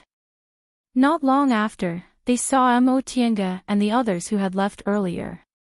They were surrounded by 3 to 5 black people. The 4 people and 1 beast were resisting while running away. "Cut them off," Yang Qingji said. With a wave of his ghost face banner, a black person was quickly knocked down by him. Nia Wushang nodded and shouted, "You guys go." The 4 people and 1 beast didn't stand on ceremony. After dealing with 2 black people, they left the rest to Mo Tiange and the others and quickly left. When they ran out of sight, Nia Wushang smashed a black person with a punch and said, "Thank you." Yang Qingji's gaze changed. "Thank me for what?" "Thank you for being willing to trust them." Nia Wushang looked at him and smiled. "Originally, we wouldn't have said anything if you went first." Yang Qingji took advantage of the moment he was facing the enemy to turn around. His pale face looked a bit unnatural, but his voice was cold and hard. "You're not the only one who might have friends." Nia Wushang was stunned. In the next second, the corners of her mouth curved up and her voice also carried a bit of joy. "I talked too much. Sorry." The 2 of them no longer said anything. After dealing with these black people, they once again chased after the others. When they arrived, they still saw the same scene. They were surrounded by several black people, and their numbers were increasing. Everyone felt a bit powerless. They felt like they were punching cotton. These black people turned into water droplets with a single hit, and the water droplets turned into human beings after a while. As for them, they had cultivation levels and magic weapons, but because they were afraid of being corroded, they couldn't attack with all their strength. They could only run like this while Nia Wushang and Yang Qingji brought up the rear. Roar! Roar! A sound came from afar. Stone silhouettes slowly approached. Seeing that they were fighting with the black people, it was very surprised. Soon after, it stepped forward, pushed and threw a black person, smashing him into water droplets. It then pushed and threw them again. In a few breaths' time, all the black people were wiped out. The 6 people and 1 beast were a bit dumbfounded. This. They were a group of nascent soul cultivators who were known as geniuses, as well as a divine beast with a noble bloodline, but they actually couldn't compare to a demonic beast that hadn't taken human form. Chapter 640. Led by Stone, they soon left the karst cave. Everyone heaved a sigh of relief when they saw the familiar boulders on the ground. There won't be any more problems, right? Enchanting said, but she didn't move. I don't think so. Feifei felt a little guilty. He was protected by Stone, so he didn't see the black water taking shape when he passed through the karst cave, so he thought there wouldn't be a fight. In the end, they were almost trapped inside, so he didn't have much confidence to say that. Enchanting didn't know what he was thinking, but she still cautiously released the puppet and went to test it. With a stiff expression, the puppet carried the Fuxing sword and walked step by step into the passage of the sacrificial temple. After walking for 300 to 500 feet, there was no movement. Everyone was finally relieved. Compared to other sacrificial temples, Black Tortoise's breath was much more restrained. Apart from the temple's heavy and simple style, it only vaguely revealed a sense of peace and vastness. Black Tortoise, water attribute, composition, born of extreme yin, controlled all living things. Its body was a combination of a turtle and a snake, symbolizing continuous good fortune. Compared to the other four spirits, Azure Dragon symbolized tolerance and vitality, Vermilion Bird represented enthusiasm and vitality, White Tiger represented killing and violence, and Black Tortoise represented integration and good fortune. Its breath wasn't strong because water was everywhere in the world, but it hid in all things. Its breath also wasn't fierce because water's characteristic was to nourish all things. However, this Black Tortoise temple was different from other sacrificial temples. Its Black Tortoise's breath wasn't so pure. How could this be? Qin Shi was the first to notice something was wrong. Although Enchanting, Jing Xingji, and Feifei inherited the divine beast's breath, they couldn't use it as well as he did. He was the only one who completely integrated the Vermilion Bird's breath with his body, so he could feel the divine beast's breath more directly. The characteristic of the divine beast's breath was that it was superior to all breaths existing in the current cultivation world, so it was the purest. However, although Black Tortoise Temple was also vast and sacred, it seemed to have a trace of impurities. What's wrong? Jing Xingji asked blankly. Don't you think Black Tortoise's breath isn't pure? Qin Shi cast a sidelong glance at him. They didn't have a deep friendship before, so he didn't think so. Now that Jing Xingji stopped pretending in front of him, Qin Shi finally realized that this guy was smart, but he didn't like to use his brain in front of them. Now that he thought about it, for a person like Jing Xingji, how could he act like this if he didn't completely trust him? Thinking back, although he felt that Jing Xingji was a trustworthy person, he didn't like his behavior and manner. He didn't expect that after several hundred years, his cultivation level would rise higher and higher. Among his old friends, only Jing Xingji would reach Yuanying. Thinking up to this point, Qin Shi calmed down a bit. Black Tortoise Temple is obviously different from other sacrificial temples. Although there was also a ghost city beside the White Tiger, there wasn't any ghost chi seeping out, so it wasn't affected. Although the Vermilion Bird had devil chi, it belonged to the Prime Devil Stone Steel. The Vermilion Bird's aura and Prime Devil chi didn't interfere with each other. As for the Black Tortoise, it's obvious that he's been affected by other auras. Why did this happen? Jing Xingji continued to ask. Qin Shi paused for a moment, trying his best to smooth the blue veins on his forehead. However, his tone revealed his emotions. Please use your brain. I'm not your father. Everyone, Jing Xingji said, at our age, it'd be too difficult for you to be my father. You might be able to be my father-in-law. Everyone, stop talking nonsense. Let's go. Nia Wushang took the lead and stepped into the sacrificial temple. Mo Tiange followed closely behind her. When she passed by Jing Xingji, she stopped and looked him up and down like she was looking at her son-in-law. He looks okay, but he's a bit old. Jing Xingji grinned mischievously. Being old has its advantages. Mother-in-law, when will my fiancé be born?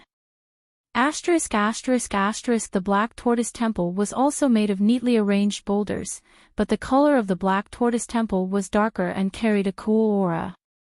Moreover, this cool aura was mixed with a lot of indescribable auras. Mo Tiange wrinkled her brows. How long have these ghost cultivators been here? They've actually corroded the Black Tortoise's aura. At least, more than 100,000 years, right? Nia Wushang said, Carefree Valley is an ancient relic. So many corpses could only have been buried here before the collapse of the Middle Ages era. Ling Yunhe agreed. Correct. Carefree Valley was a paradise in the Middle Ages era, so I'm guessing it was either sealed during the Middle Ages era or it was destroyed at the end of the Middle Ages era, so these people all died in the canyon. Over 100,000 years, countless corpses, and the dead aura gathered in the canyon, gradually turning it into a world of ghost cultivators. Due to the change of the world and the collapse of the space, the former paradise was polluted by the filthy aura. These ghost cultivators lost their spiritual intelligence and became zombie-like existences. The fusion of many auras turned into a new kind of aura, which gradually eroded the Black Tortoise Temple here. After a long time, the Black Tortoise Temple became what it was today. After walking through the wide stone path, they saw a heavy stone door engraved with black totems and densely packed ancient murals, looking solemn and distant. They pushed the stone door open, and a strong divine beast's aura rushed into their faces. They saw a tall and spacious hall with thick stone pillars and a silent statue at the end of the hall. A black serpent was coiled on the huge turtle's back, looking down at them with indifferent eyes. Let's go out, Yang Qingji said in a low voice. Nia Wushang nodded. The divine beast's aura here is too strong. We'd better avoid it. Be careful. Mo Tiange looked back and said, since Demon Lord Moon Shadow knows about the existence of the temple, he probably found his old friends in Starfall City and could come here at any time. The two of them nodded and went out. When they turned around, they saw Ling Yunhe looking pensive. Mo Tiange asked, Fellow Daoist Ling, is there something wrong? Ling Yunhe said, that year, Starfall City was uprooted by Demon Lord Nightfrost. Almost no one escaped this disaster. How could fellow Daoist Tian Can and Demon Lord Moon Shadow run into survivors? Mo Tiange's expression was solemn. You mean, he said softly, I'm afraid this is Demon Lord Moon Shadow's trap. As soon as Ling Yunhe finished speaking, Mo Tiange felt something was wrong outside. She cultivated the soul-refining art, so her divine sense was very sharp. Soon, she found someone else had entered the temple. Qin Shi, Jing Xingji, and the others all looked serious. Xiaofeng also frowned. They knew Ling Yunhe's guess was probably right. They had Shirtu with them, but it was already so difficult for them to reach this place. Now, someone else had come in such a short time. It was obvious they had been prepared for a long time. Let's get our things first and meet up with fellow Daoist Nia and fellow Daoist Yang, Qin Shi said. Everyone nodded. They quickly left the hall and went to the back. Mo Tiange took some time to send a sound-transmitting talisman to Nia Wushang, telling them to come quickly. While following behind Qin Shi, Mo Tiange said in a low voice, Why did Devil Lord Yuing set up this trap? Demon Lord Moon Shadow's actions could be said to have mobilized a lot of people. In addition to him, there were 3 nascent soul cultivators, 7 or 8 nascent soul cultivators, and 20 or 30 early-stage cultivators. Among them, only Nia Wushang and Yang Qingji were devil cultivators, so they might have something he was interested in. If it was just for the two of them, why did he need to make such a big scene? Many people made things complicated. What if someone else took it? Hearing her words, Qingji said, "In my opinion, he just took advantage of the situation." "Oh. What do you mean?" Qingji said, "If we hadn't arrived in time, fellow Daoist Nia probably wouldn't have been able to escape. Why did he need to set a trap? I'm afraid Demon Lord Moon Shadow only used the fish in Starfall City to test whether she had the primordial devil great technique or not. As for the temple, he just mentioned it casually." Mo Tiange thought about it and nodded. Without the primordial devil stone tablet, the temple wasn't very valuable to devil cultivators. For Demon Lord Moon Shadow, it was only valuable to gain Nia Wushang's trust. She continued. "In the end, we arrived. He couldn't defeat us and knew we were coming to the temple, so he simply spread the news and called a group of nascent soul cultivators to fight with us for the Black Tortoise. Then he dealt with Nia Wushang himself and snatched the primordial devil great technique. There's also Yang Qingji." Qingji added, "If he confirmed that Nia Wushang practiced the primordial devil great technique, then there's no need to mention Yang Qingji. Their devil auras were similar. If he confirmed one, he could confirm the other." Mo Tiange was stunned and asked, "If that's the case, isn't it the same for him to snatch Yang Qingji?" "It's not the same." Qingji shook his head with a smile. "Yang Qingji is Guifang Devil Lord's disciple and the master of the Devil Venerable's holy object. Fellow Daoist Ling also said he easily defeated a middle-stage cultivator. Demon Lord Moon Shadow lost a refined corpse, so it's not easy to deal with him. Besides, other people might not know about fellow Daoist Yang's personality, but how could we not? He's watertight. I'm afraid it'll be hard for Demon Lord Moon Shadow to stop him." Mo Tiange couldn't help but laugh when she recalled the dozens of years in the Immortal Palace in the returning ruined sea. Wasn't Yang Qingji guarding the primordial devil stone cave and not coming out to guard against them? Fellow Daoist Yang, because of his outstanding talent, had been a thorn in the side of his senior martial brothers and sisters since he was a child. His growth was a history of fighting against all kinds of conspiracies, so he was very experienced in dealing with this kind of situation. It was just that this time, the enemy was a bit stronger. However, Demon Lord Moon Shadow didn't expect that Wushang's master wasn't inferior to Guifang Devil Lord, and his experience was more complicated than Yang Qingji's. It wasn't easy to catch Wushang. Qingji smiled. "Yes, otherwise, he wouldn't have waited until we arrived." As they spoke, they went through the last stone door and saw a huge square. Mo Tiange had seen the Azure Dragon sacrificial temple. Inside it was a complete Azure Dragon skeleton. In the Vermilion Bird sacrificial temple, the Vermilion Bird's remains had been made into the Vermilion Bird bow and enshrined in the sacrificial temple. The White Tiger sacrificial temple was different. The whole White Tiger was preserved intact, and its body belonged to Fei Fei. The White Tiger Pearl, which gathered the White Tiger's breath, recognized Jing Xingji as its master. Now, in the square of this Black Tortoise sacrificial temple, there was a glowing blue pearl floating. The water inside the pearl was billowing, as if it contained the whole world. They couldn't be more familiar with this pearl. Aside from the difference in color and breadth, it looked exactly the same as the White Tiger Pearl. "This is the Black Tortoise Pearl," Jing Xingji said. "It should be. Let's quickly subdue it, or it'll fall into someone else's hands." Right after they finished talking, Nia Wushang and Yang Qingji ran over. The two of them were devil cultivators, so they didn't dare to come close. They just stood at the door. Yang Qingji even summoned the heavenly devil tower and turned to face the stone path. Mo Tiange understood what they meant. They wanted to block the people behind them. Mo Tiange didn't have time to be moved. She summoned Xiaofan and said, "The black tortoise's attribute is water. I reckon you'll have to practice a water attribute cultivation technique to be able to trigger the black tortoise's breath and make it recognize you as its master. However, this is only my personal opinion. We can try it together."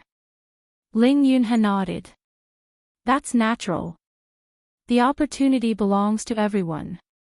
Jing Xingji said, "I only have metal spiritual roots, so I probably won't be able to do it. Besides, I already have the white tiger's breath, so I won't fight with you guys." Right after he said that, he retreated and went to guard the door with Yang Qingji and Nie Wushang. Qin Shi also shook his head and said, "I also don't have water spiritual roots. You guys can do it." There was no need to mention Xiaofeng. She was now a genuine descendant of a divine beast, so how could she possibly inherit another divine beast's breath? In the end, only Mo Tiange, Ling Yunhe, and Xiaofan, who was released from the spiritual beast bracelet, remained. Fellow Daoist Ling, Mo Tiange said with a smile, "I also have water spiritual roots, so I have to fight with you." Chapter 641. Yang Qingji guarded the main entrance, Nie Wushang stood silently on the side, and Jing Xingji and Qin Shi were a little further inside. The four of them stood in the most suitable positions, unsheathed their swords, and took out their magic weapons, ready to fight. With such a formation, even great cultivators in the late nascent soul stage couldn't easily enter. Mo Tiange, Ling Yunhe, and Xiaofan surrounded the black tortoise pearl, guarding Little Feng and the puppet not far away, and Stone hiding far away with Feifei on its back. Feifei was only at the 7th rank and Stone hadn't transformed, so they'd better not get involved in this situation. "Master." The water breath of the black tortoise pearl attracted Xiaofan. It looked at the black tortoise pearl, drooling. "Can this be eaten?" Mo Tiange raised her eyebrows. "Do you want to eat it?" Xiaofan drooled. "It looks delicious." Mo Tiange smiled. Xiaofan was a sea dragon, but different from the azure dragon of the wood attribute, it was a spirit beast of the water attribute, so the breath of the black tortoise was very attractive to it. "Fellow Daoist Ling, let's do it quickly," Mo Tiange said. Ling Yunhe took a step back. "Fellow Daoist Mo, please go first." Mo Tiange didn't know whether he did this because he was grateful or for other reasons, but she didn't like to refuse, so she nodded and said, "Then I won't be polite." Then, she operated the art of origin and grabbed the black tortoise pearl. The black tortoise pearl was successfully caught in Mo Tiange's hand and suddenly shone. Mo Tiange only felt a little dizzy. In an instant, she felt that countless things flowed through her mind, as if she had experienced time since ancient times, and she was drowned by the overwhelming water spiritual aura. After a long time, she suddenly woke up and looked down.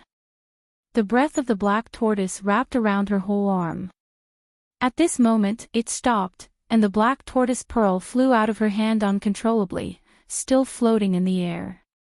Mo Tiange felt it was a pity. She had never practiced a water attribute cultivation technique and only had the art of the origin, so she couldn't make it recognize her as its master and could only borrow the breath of the black tortoise. "It's coming." At the other end of the stone path, a figure appeared. Yang Qingji shouted in a low voice and pointed at the space between his eyebrows. The heavenly devil tower started to spin above his head, and the devil aura in the surroundings all rushed towards the heavenly devil tower. Even Nie Wushang was somewhat unable to control her own devil aura. Only after seeing this did they understand why Yang Qingji was able to easily defeat that mid-stage demonic cultivator.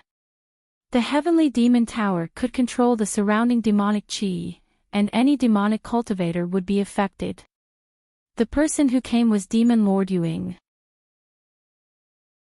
Accompanying him was Old Donkey Ma, the loose cultivator from Yunzhong. Demon Lord Moon's shadow was at the front, and old donkey Ma was riding his donkey upside down, following closely behind. His old face was still smiling like a chrysanthemum flower. Accompanied by the ding-ling-ling sounds, he slowly walked over. When the bell rang in their ears, everyone's mind was in a mess. They hurriedly guarded their minds. The Moon Shadow Demon Lord had just neared when he heard Yang Qingji shout. The Heavenly Demon Tower suddenly attacked the Moon Shadow Demon Lord. After that, Jing Xingji, thousands of sword lights, like a broken silver bottle, suddenly pierced out. Demon Lord Moon Shadow didn't slow down at all. He clenched his hands, and the demonic chi spread. The refined corpse rushed forward. There's no time. Mo Tiange turned her head and said, "Fellow Daoist Ling, if you don't mind, my spiritual beast will try with you. What do you think?" Ling Yunhe nodded. Okay. Just now, when Mo Tiange easily grabbed the black tortoise pearl, his heart skipped a beat. He thought he missed the fated chance again, and he secretly regretted it. It wasn't until the black tortoise pearl automatically broke free that he heaved a sigh of relief. He secretly smiled bitterly. At first, he thought Mo Tiange didn't cultivate a water element technique, and he cultivated the Ice Palace's sect-guarding technique, the Ice and Fire technique, so his chances of getting the black tortoise pearl to recognize him as its master were much higher. That was why he generously gave the opportunity to Mo Tiange. After this, he felt it was better not to pretend to be generous in the future. Xiaofan. Mo Tiange patted Xiaofan's head. If you want to eat it, then eat it. However, you have to compete with fellow Daoist Ling to see who the black tortoise pearl recognizes as its master. Oh. Xiaofan nodded obediently and happily rushed towards the black tortoise pearl. Mo Tiange said, "Fellow Daoist Ling, please." Ling Yunhe didn't stand on ceremony. He waved his sleeve, and countless moonlight fragments on it turned into clear light. Then, half of his body was covered in flames, and the other half was wrapped in mysterious ice. He reached out to the black tortoise pearl. This was Mo Tiange's first time seeing the ice and fire technique in full display. Thinking back to the Vermilion Bird sacrificial temple, it was completely different from today. Presumably, Ling Yunhe's ice and fire technique hadn't reached the advanced level at that time. If the Sea of Returning Ruins appeared today, Ling Yunhe would have formed his nascent soul, and it would be hard to say who the Vermilion Bird Bow would belong to. Thinking of this, Mo Tiange felt a bit lucky. Fortunately, they caught up in time and got a spiritual communicating magic weapon for free. The black tortoise pearl stopped between Xiaofan and Ling Yunhe. The mysterious ice formed by the ice and fire technique was clear and pure, and the water element's spiritual aura on Xiaofan's body was incomparably abundant. Under the influence of these two, the black tortoise pearl suddenly burst into brilliance. Xiaofan and Ling Yunhe were fighting for the black tortoise pearl at the entrance. Yang Qingji and Jing Xingji joined hands. The Heavenly Devil Tower suppressed Yuing Devil Master, the ghost face banner repelled the refined corpses, and thousands of sword lights pressed down like snow. Yuing Devil Master couldn't move an inch forward for a while. After being repelled, Yuing Devil Master's eyes flashed. He said, "Fellow Daoist Ma, the divine beast's object is about to be taken away by them. Are you still going to stand by and watch?" Old Donkey Ma, who was behind him, didn't answer. He just chuckled and patted the donkey he was riding. The donkey soared into the sky and leaped towards them, ignoring the sword lights as if they were nothing. This donkey only looked like a donkey, but it was actually a rare spiritual beast. Its 4 snow-white hooves drew marvelous trajectories in the air, and the surrounding space fluctuated strangely. Jing Xingji felt his eyes were blurred. The sword lights were clearly still there, but the donkey carrying old Donkey Ma passed through his sword lights and leaped over the stone door.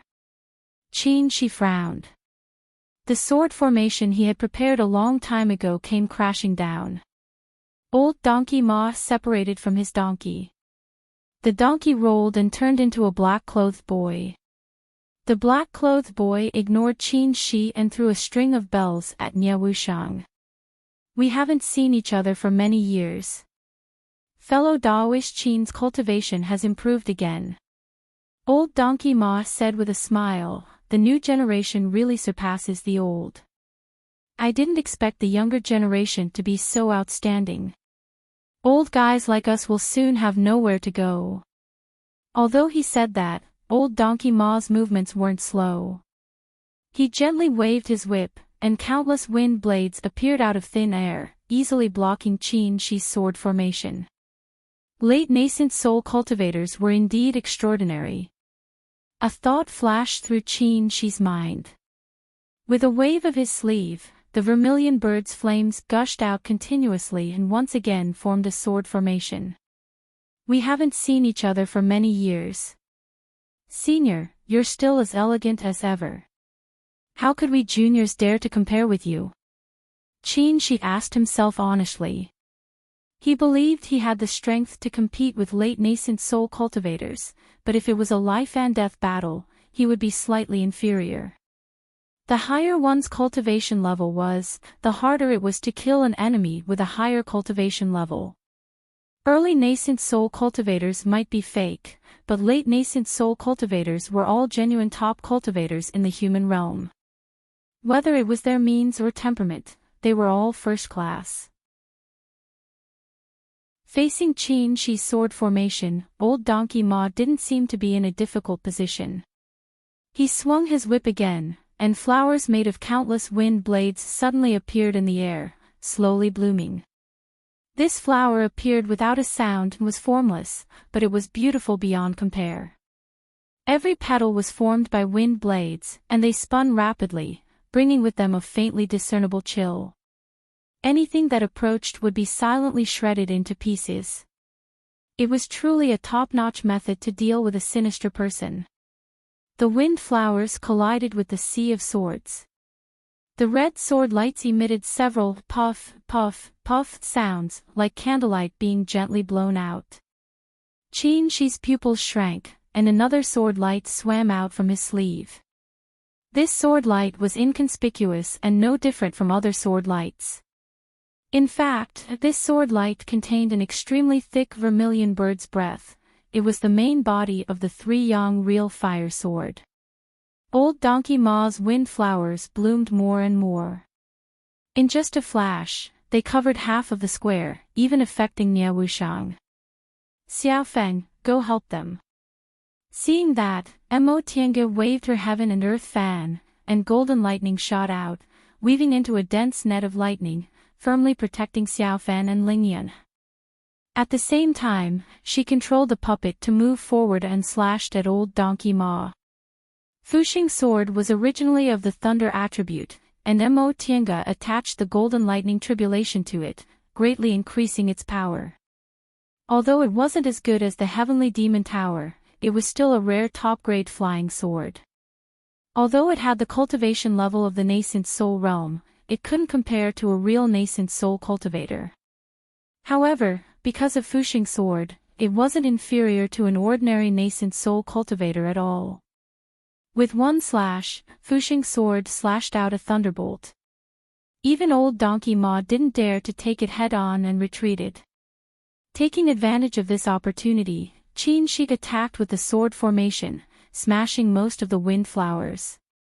Taking advantage of his victory, he secretly hid the main body of the three-yang real fire sword. On the other side, Yang Qingji and Jing Xingji were fighting evenly with Demon Lord Yuying. Originally, Demon Lord Yuying's strength wasn't limited to this, but he was restrained by Yang Qingji's heavenly demon tower, so he couldn't display his full strength. Jing Xingji was a sword cultivator, so he actually suppressed Demon Lord Yuying to the point that he couldn't use his divine power. While their fight was in full swing, Mo Tiange keenly sensed that someone else had entered the sacrificial temple. She turned around and saw that Xiao Fan and Ling Yunhe were still engrossed in subduing the pearl of black tortoise. As if it was stimulated by their breaths, the pearl of black tortoise shone brightly, but it still floated steadily in the air, unable to be subdued by them. Mo Tianga's heart sank. It's been so long, but the pearl of black tortoise still hasn't been subdued. Could it be that the two of us aren't strong enough to make it recognize us as its master? After taking a closer look, she was somewhat stunned. This pearl of black tortoise indeed hadn't been subdued by them, but it wasn't like her, she couldn't sense it. Instead, it was moving left and right. The glowing blue ball of light spun rapidly. Sometimes it moved towards Ling Yunhe, and sometimes it moved towards Xiaofan, as if it was being pulled here and there by them. Could it be that both of them can subdue the pearl of black tortoise? As soon as this thought emerged, Mo Tianga became nervous. If they couldn't subdue it, it would be fine. But if they could subdue it, it would be too much of a pity if they couldn't. As time slowly passed, the pearl of black tortoise slowly floated towards Ling Yunhe. This time, Xiaofan couldn't pull it back. Mo Tianga sighed and put away her regret. Never mind, at least it's Ling Yunhe's and not someone else's. But it's a pity for Xiaofan. If he could swallow the pearl of black tortoise, maybe he could advance in one go and break through the transformation realm. Just as she was thinking about this, Xiaofan might have become anxious. It opened its big mouth and bit it. Of course, it couldn't really bite the pearl of black tortoise. That wouldn't be competing, but robbing. Xiaofan was only releasing its water spiritual aura. Its action was effective. The pearl of black tortoise suddenly stopped and was pulled into an oval shape. Then, under the three people's astonished gazes, it slowly separated into two and flew into Xiaofan's mouth and Ling Yunhe's hand respectively. Mo Tianga was stunned for a moment. She muttered to herself, "This also works." Chapter 642. Xiaofan swallowed the black tortoise pearl and smacked her lips with satisfaction. Delicious. Unfortunately, I didn't taste it. How could it be delicious if it didn't taste it? Mo Tianga knocked its head and said, "Take your time to taste the spirit beast bracelet." Then she pulled it back. Mo Tianga turned around and asked, "Feifei, what about you?" Feifei held the stone and mumbled for a while before saying, "Let's go in." Mo Tianga nodded and waited for them to run over. She then pulled them into the spirit beast bracelet. The spirit beast bracelet could store 10 spiritual beasts. Right now, Xiaofan, Feifei, and even the stone only had 4. Figures appeared again at the end of the stone path. There were 7 or 8 nascent soul cultivators. Mo Tianga saw Devil Monarch Night Frost, Venerable Xuxiang, Jiawu, and Han Shizhi. Lingyan imitated Xiaofan and swallowed half of the black tortoise pearl. Then, with a wave of its sleeve, moonlight essence flew out. Mo Tianga also moved. With a wave of her heaven and earth fan, the thunder net turned back into a ball of golden lightning and flew back into the heaven and earth fan. Then, with another wave, it turned into a bolt of lightning and shot towards Old Donkey Ma. Old Donkey Ma quickly retreated. A huge wind flower suddenly appeared, its blooming petals colliding with the golden lightning. "Isn't this little friend Mo?" Old Donkey Ma smiled. Mo Tianga looked at the dreamy wind flower around her and then at Old Donkey Ma's dried chrysanthemum face. She had a strange feeling. She said, "Senior Ma, it's been many years. How have you been?" "Hee hee." Old Donkey Ma's chrysanthemum face narrowed so much that his eyes couldn't be seen. "How can I compare to you? I've never heard of you advancing from the core formation realm to the middle stage of the nascent soul realm in 50 years. As soon as he finished speaking, a wind flower suddenly appeared where she stood. With a crackling sound, the lightning net fell down.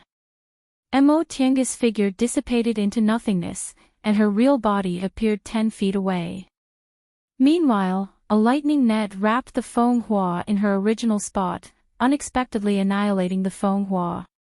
The smile on old Donkey Ma's face disappeared. It seemed easy, but in fact, this wind flower was the foundation of this secret technique. Just now, he secretly decided to capture Emotianga in one fell swoop. First, half of his black tortoise pearl had been swallowed by her spiritual beast. Second, if she was seriously injured, she would definitely be flustered. He never expected that she would actually dodge his attack so easily. What kind of opportunity did this junior encounter in the Immortal Palace? She had only formed her nascent soul for a little more than 50 years, yet she could actually compete with him, a great cultivator who had accumulated many years.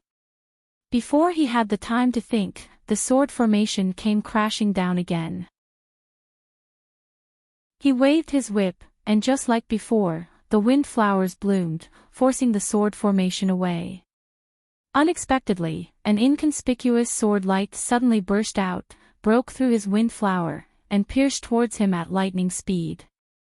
With a soft, "chee" sound, old Donkey Ma looked down and saw a bloody hole in his chest. The wound made a sizzling sound. Chi's three-yang real fire sword found the most suitable opportunity to penetrate his body, and the vermilion bird's flame took this opportunity to invade his body. Old Donkey Ma threw his whip. This inconspicuous thin whip paused in the air and swung on its own. Every time it swung, the air became stagnant. After 3 or 4 swings, Emotianga and She felt the air became obscure. Whether it was the heaven and earth fan or the three-yang real fire sword, they all stopped there and couldn't be swung out.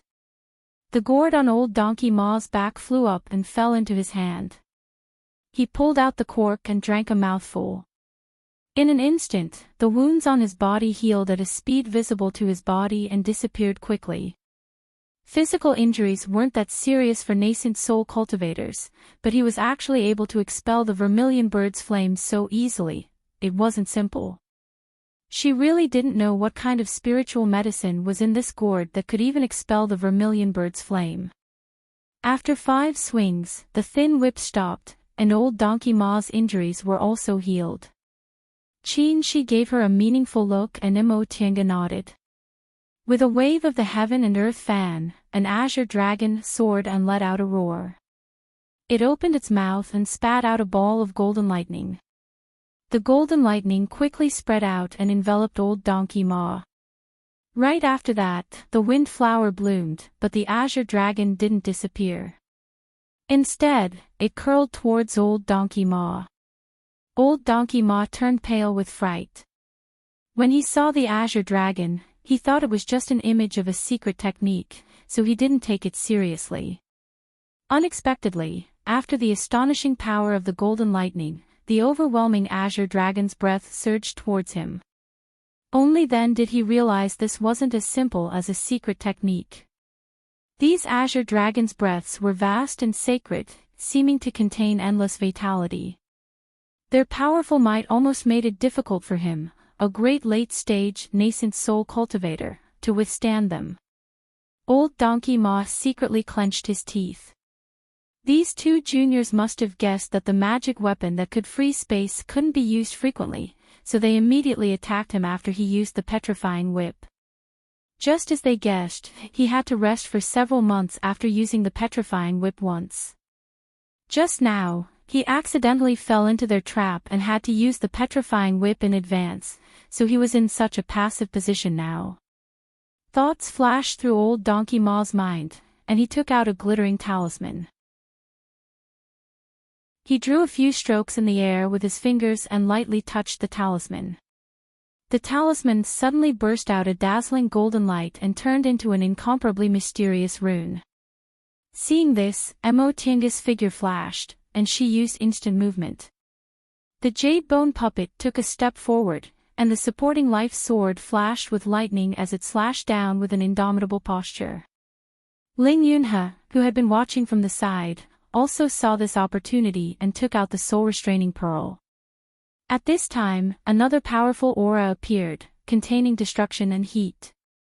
Old Donkey Ma shifted his gaze and saw Qin Shi pulling a simple longbow burning with raging flames. He was instantly shocked. He was an individual cultivator, so he was the most cunning in fights of magical powers. Just now, when Mo Tiange attacked repeatedly, he knew she was deliberately restraining him so that Qin Shi could attack her. He also secretly prepared a backup plan, planning to beat her at her own game and counterattack. However, as soon as the vermilion bird bow appeared, he knew his backup plan couldn't stop it. He made a prompt decision and whistled. The black-clothed boy who was fighting with Nia Wushang rolled on the ground, revealed his true form, and ran away with old Donkey Ma on his back. Speaking of which, this donkey was really amazing. His 4 hooves seemed to have the ability to distort space. It was precisely because of this magic that Nia Wushang couldn't defeat him even after a long time, even though she was completely suppressing him. At this time, old Donkey Ma and the donkey, with the help of the donkey's 4 hooves, once again broke through the blockade of Jing Xingji's sword light, rushed out of the stone path, and disappeared like a wisp of smoke. Old Donkey Ma. Demon Monarch Moon Shadow was furious. He knew this old guy couldn't be relied on. Once there was danger, he ran faster than anyone else. Now that he was left here alone, was he supposed to let him take another arrow? Demon Monarch Moon Shadow glared at Nia Wushang ferociously, then flung his cloak. The cloak left his body and turned into crows that blotted out the sky and covered the earth, rushing towards Jing Xingji and Yang Qingji. As for Demon Monarch Moon Shadow, he took advantage of this opportunity to escape with his refined corpse. Asterisk asterisk asterisk, that's it. Jing Xingji mumbled. Qin Shi put away the vermilion bird bow. If I don't do this, what else do you want? Seeing that more people were coming, he knew old Donkey Ma wasn't someone who would take risks easily, so he deliberately used the vermilion bird bow to scare him. Sure enough, old Donkey Ma was scared away. Demon Monarch Moon Shadow was alone. He couldn't defeat them, so he could only run away with them. In fact, this time, they were able to beat the 2 late nascent soul cultivators so smoothly because they had the advantage of the terrain. Yang Qingji and Jing Xingji were blocking the entrance, so Demon Monarch Moon Shadow couldn't enter. The 2 late nascent soul cultivators couldn't join hands, so they had no way to defeat them one by one. Even now, Mo Tiange still felt that it was a close call. If old Donkey Ma wasn't timid and fought to the death with the 2 late nascent soul cultivators, it would be hard to say what would have happened. However, now that Demon Monarch Moon Shadow and old Donkey Ma ran away, other people came. Mo Tiange sighed. There were so many people. How many fights would they have to fight? She took out a restorative panacea and stuffed it into her mouth. She also conveniently replaced the crystal jades on the puppets. Just as she finished, those people arrived. As soon as these nascent soul cultivators arrived, they saw Demon Monarch Moon Shadow and old Donkey Ma joining hands and fighting with them. Just as they had their own thoughts, either to help one side or to watch from the sidelines, who knew that old Donkey Ma and the others would be scared away after taking only a few steps. This time, everyone's thoughts changed again. Even Demon Monarch Moon Shadow and old Donkey Ma couldn't defeat them. Were these people really that strong? Who should they join hands with? Or should they just give up? Just as they were thinking, old Donkey Ma suddenly turned his head and shouted, "Everyone, they've already taken Black Tortoise's relic. Do as you see fit." After he finished speaking, he rode his donkey and disappeared. Old Donkey Ma's shout made all the nascent soul cultivators' eyes brighten. Mo Tiange smiled bitterly. Old Donkey Ma, this old guy. Even after he ran away, he still caused trouble for them. Everyone. Qin Shi took a step forward and looked at them seriously. I won't hide it from you. Black Tortoise has already recognized its master. You're too late. Old Donkey Ma already said it. It was useless to deny it now, so she'd simply told them the truth. They had already shown their strength. Even two late-stage nascent soul cultivators joining hands couldn't do anything to them. How could these scattered cultivators snatch Black Tortoise from them? It was better to threaten them with words. Sure enough, the cultivators hesitated. After a while, Nanguitian suddenly smiled and asked, "May I ask, who is the master of Black Tortoise's relic?" Under their burning gazes, Ling Yunhe pursed his lips and took a few steps forward. He cupped his hands and said, "Fellow Taoists, I'm the master of Black Tortoise." Once he finished speaking, everyone's gaze fell on him. Nanguitian narrowed his eyes. "It's..." Fellow Taoist Ling Mo Tiange was dumbfounded. Ling Yunhe actually took everything on himself and didn't drag her into this. In fact, he could have said the other half was on her spiritual beast, Xiaofan. With Julian Sec's foundation in Yunzhong, these cultivators would definitely focus on her, and he would be able to escape smoothly. But now, Ling Yunhe said Black Tortoise recognized him as its master. These cultivators would inevitably be restrained because of Julian's sect. Should they snatch it or not? If they snatched it, they would offend Julian's sect. Moreover, these people were so strong. Whether they could snatch it or not was still a problem. If they didn't snatch it, would they just watch the treasure fly away in front of them? This wasn't the right attitude for cultivation. While everyone was struggling, they suddenly heard a chuckle. They turned around and saw that it was Han Shizhi. After advancing to the nascent soul realm, Han Shizhi's appearance didn't change much. The gloominess that often haunted his eyes was gone. Instead, he seemed more modest and refined.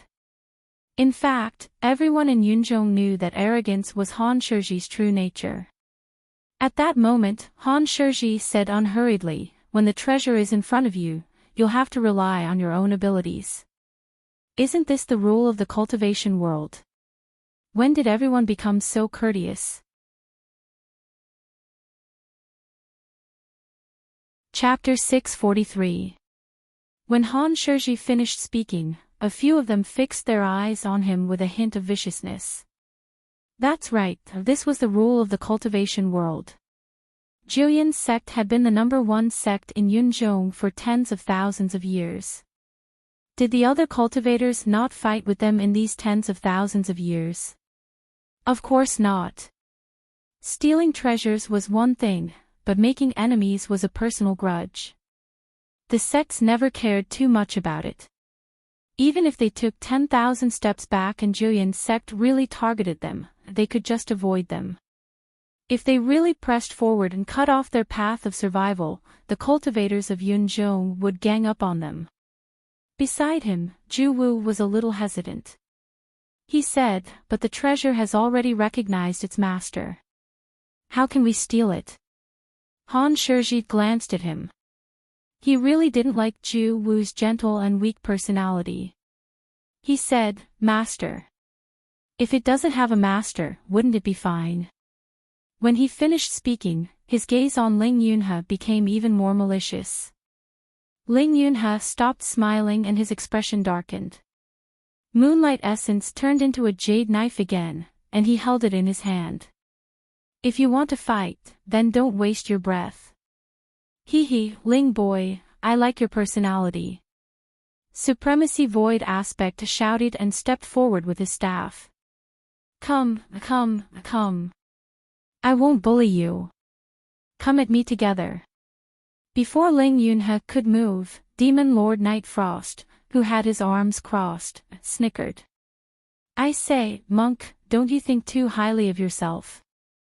Didn't you see that old zombie and old donkey ma run away?" "Ha!" Supremacy Void Aspect immediately said, "Then why don't you come with me? If we take care of these juniors, let's see if old you and old donkey ma still dare to be arrogant in front of us in the future." "They've never dared to be arrogant in front of me," Yi Shuang said lightly. She glanced at Han Shizhi. Besides, as a late-stage nascent cultivator, there's no reason for me to be the vanguard for juniors. Hearing this, Supremacy Void Aspect touched his head and smacked his lips. Old Yi, why do I feel like there's something wrong with what you said?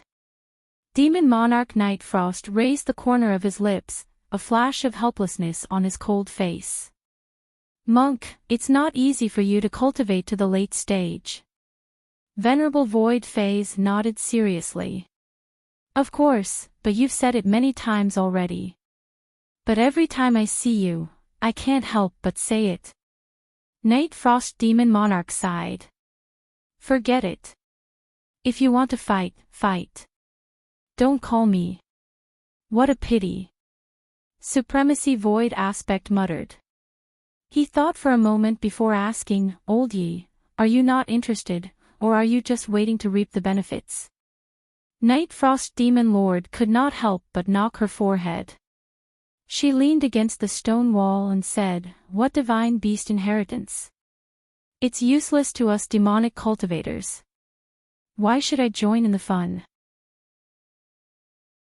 Then you, having been asked too many questions, Night Frost Demon Monarch glanced at him coldly.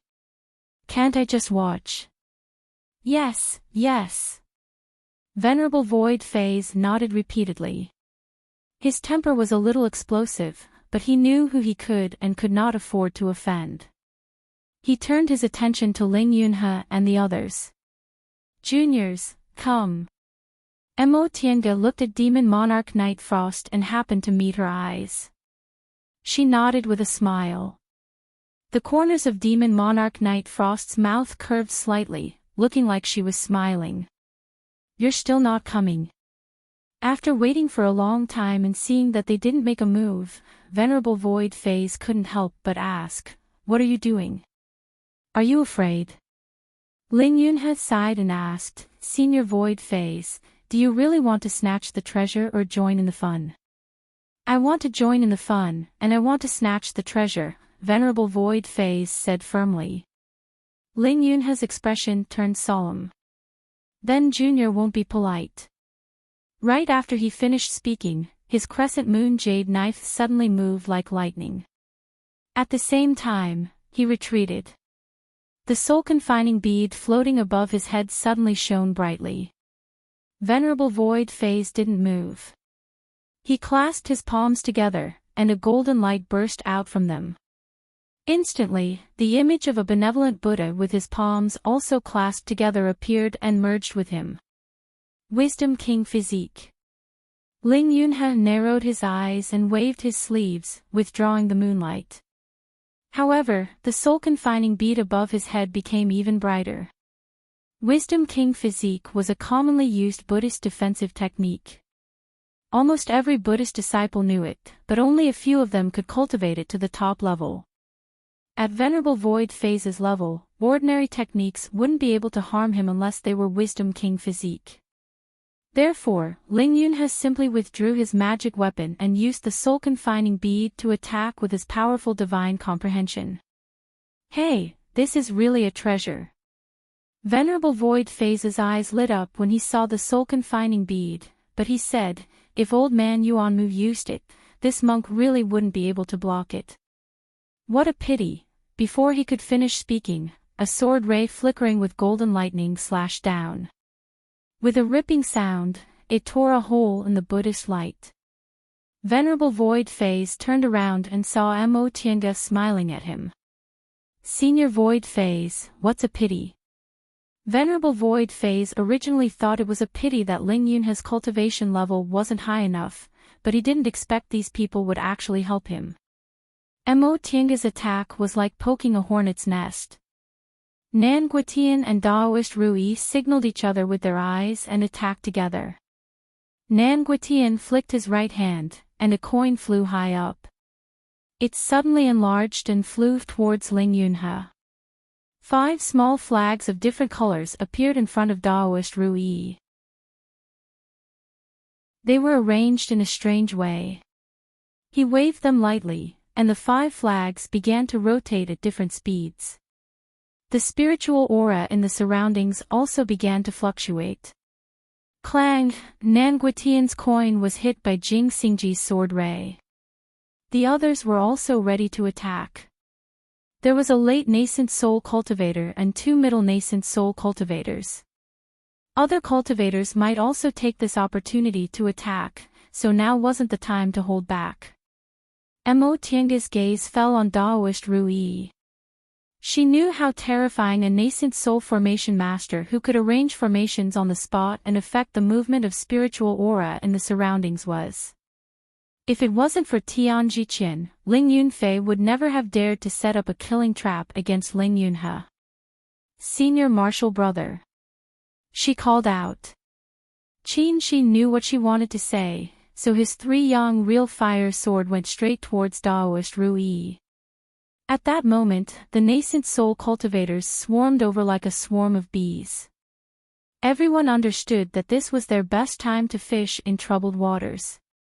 They might become the winners. With their strength, they didn't have the qualifications to watch with folded arms. There were only 2 people who didn't move, Demon Monarch Night Frost and Ju Wu. Demon Monarch Night Frost leaned against the stone wall with her arms crossed. Her gaze was indifferent as she watched the chaotic battle in front of her. She had no intention of getting involved at all. Her eyes flickered, and she looked at Ju Wu. Aren't you going to fight? Ju Wu hesitated for a long time. In the end, he sighed and shook his head. Martial Uncle just told me to come and take a look at the situation.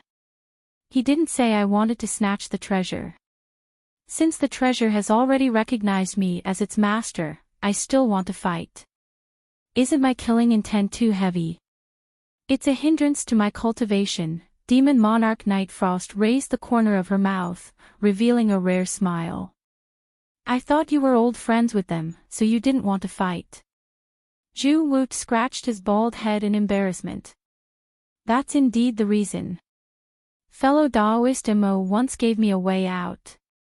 I don't want to, Demon Monarch Night Frost sighed. If you don't want to fight, you'd better go back early. Needless to say, Yu Yin and old Donkey Ma won't let this matter rest. Ju Wu was stunned. Senior, didn't they run away? They're just waiting to reap the benefits, Demon Monarch Night Frost said faintly.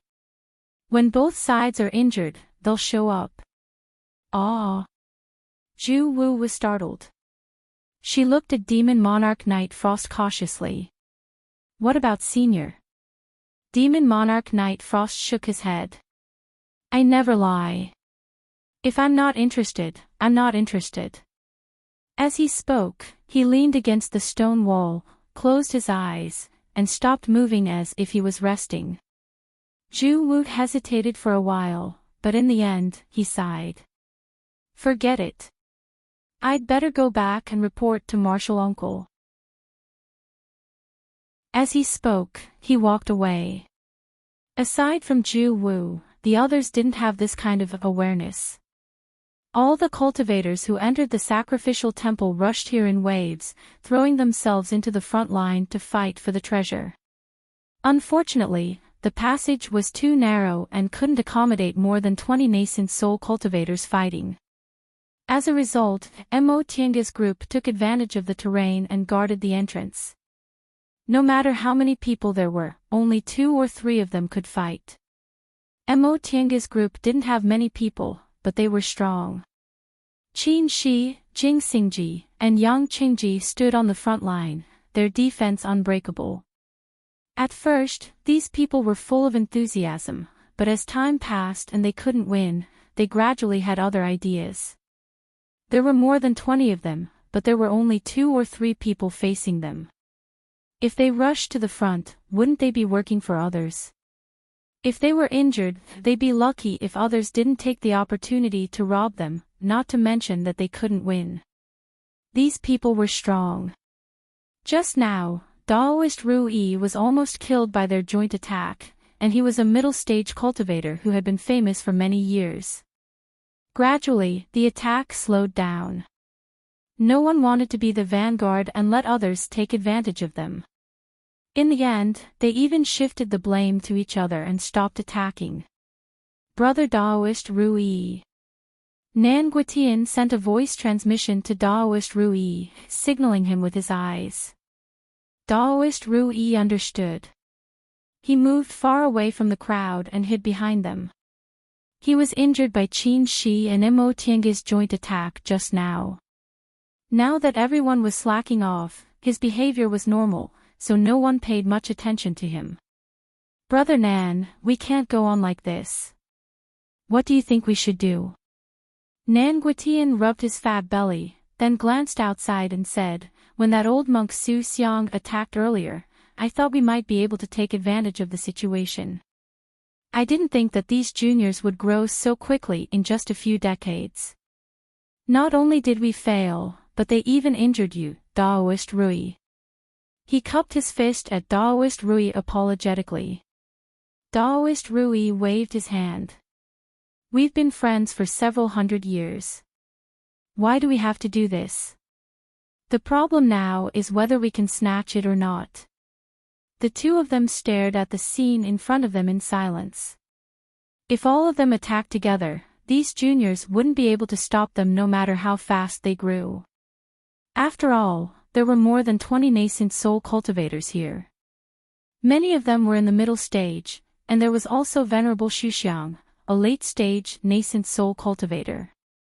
On the other hand, Mo Tiange's group only had 3 in the middle stage, 3 in the early stage, an 8th-ranked demonic beast, and an early-stage puppet.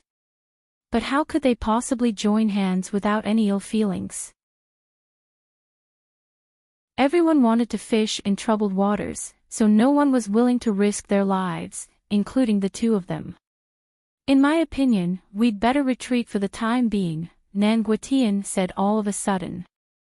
Brother Nan. Daoist Rui was a bit surprised.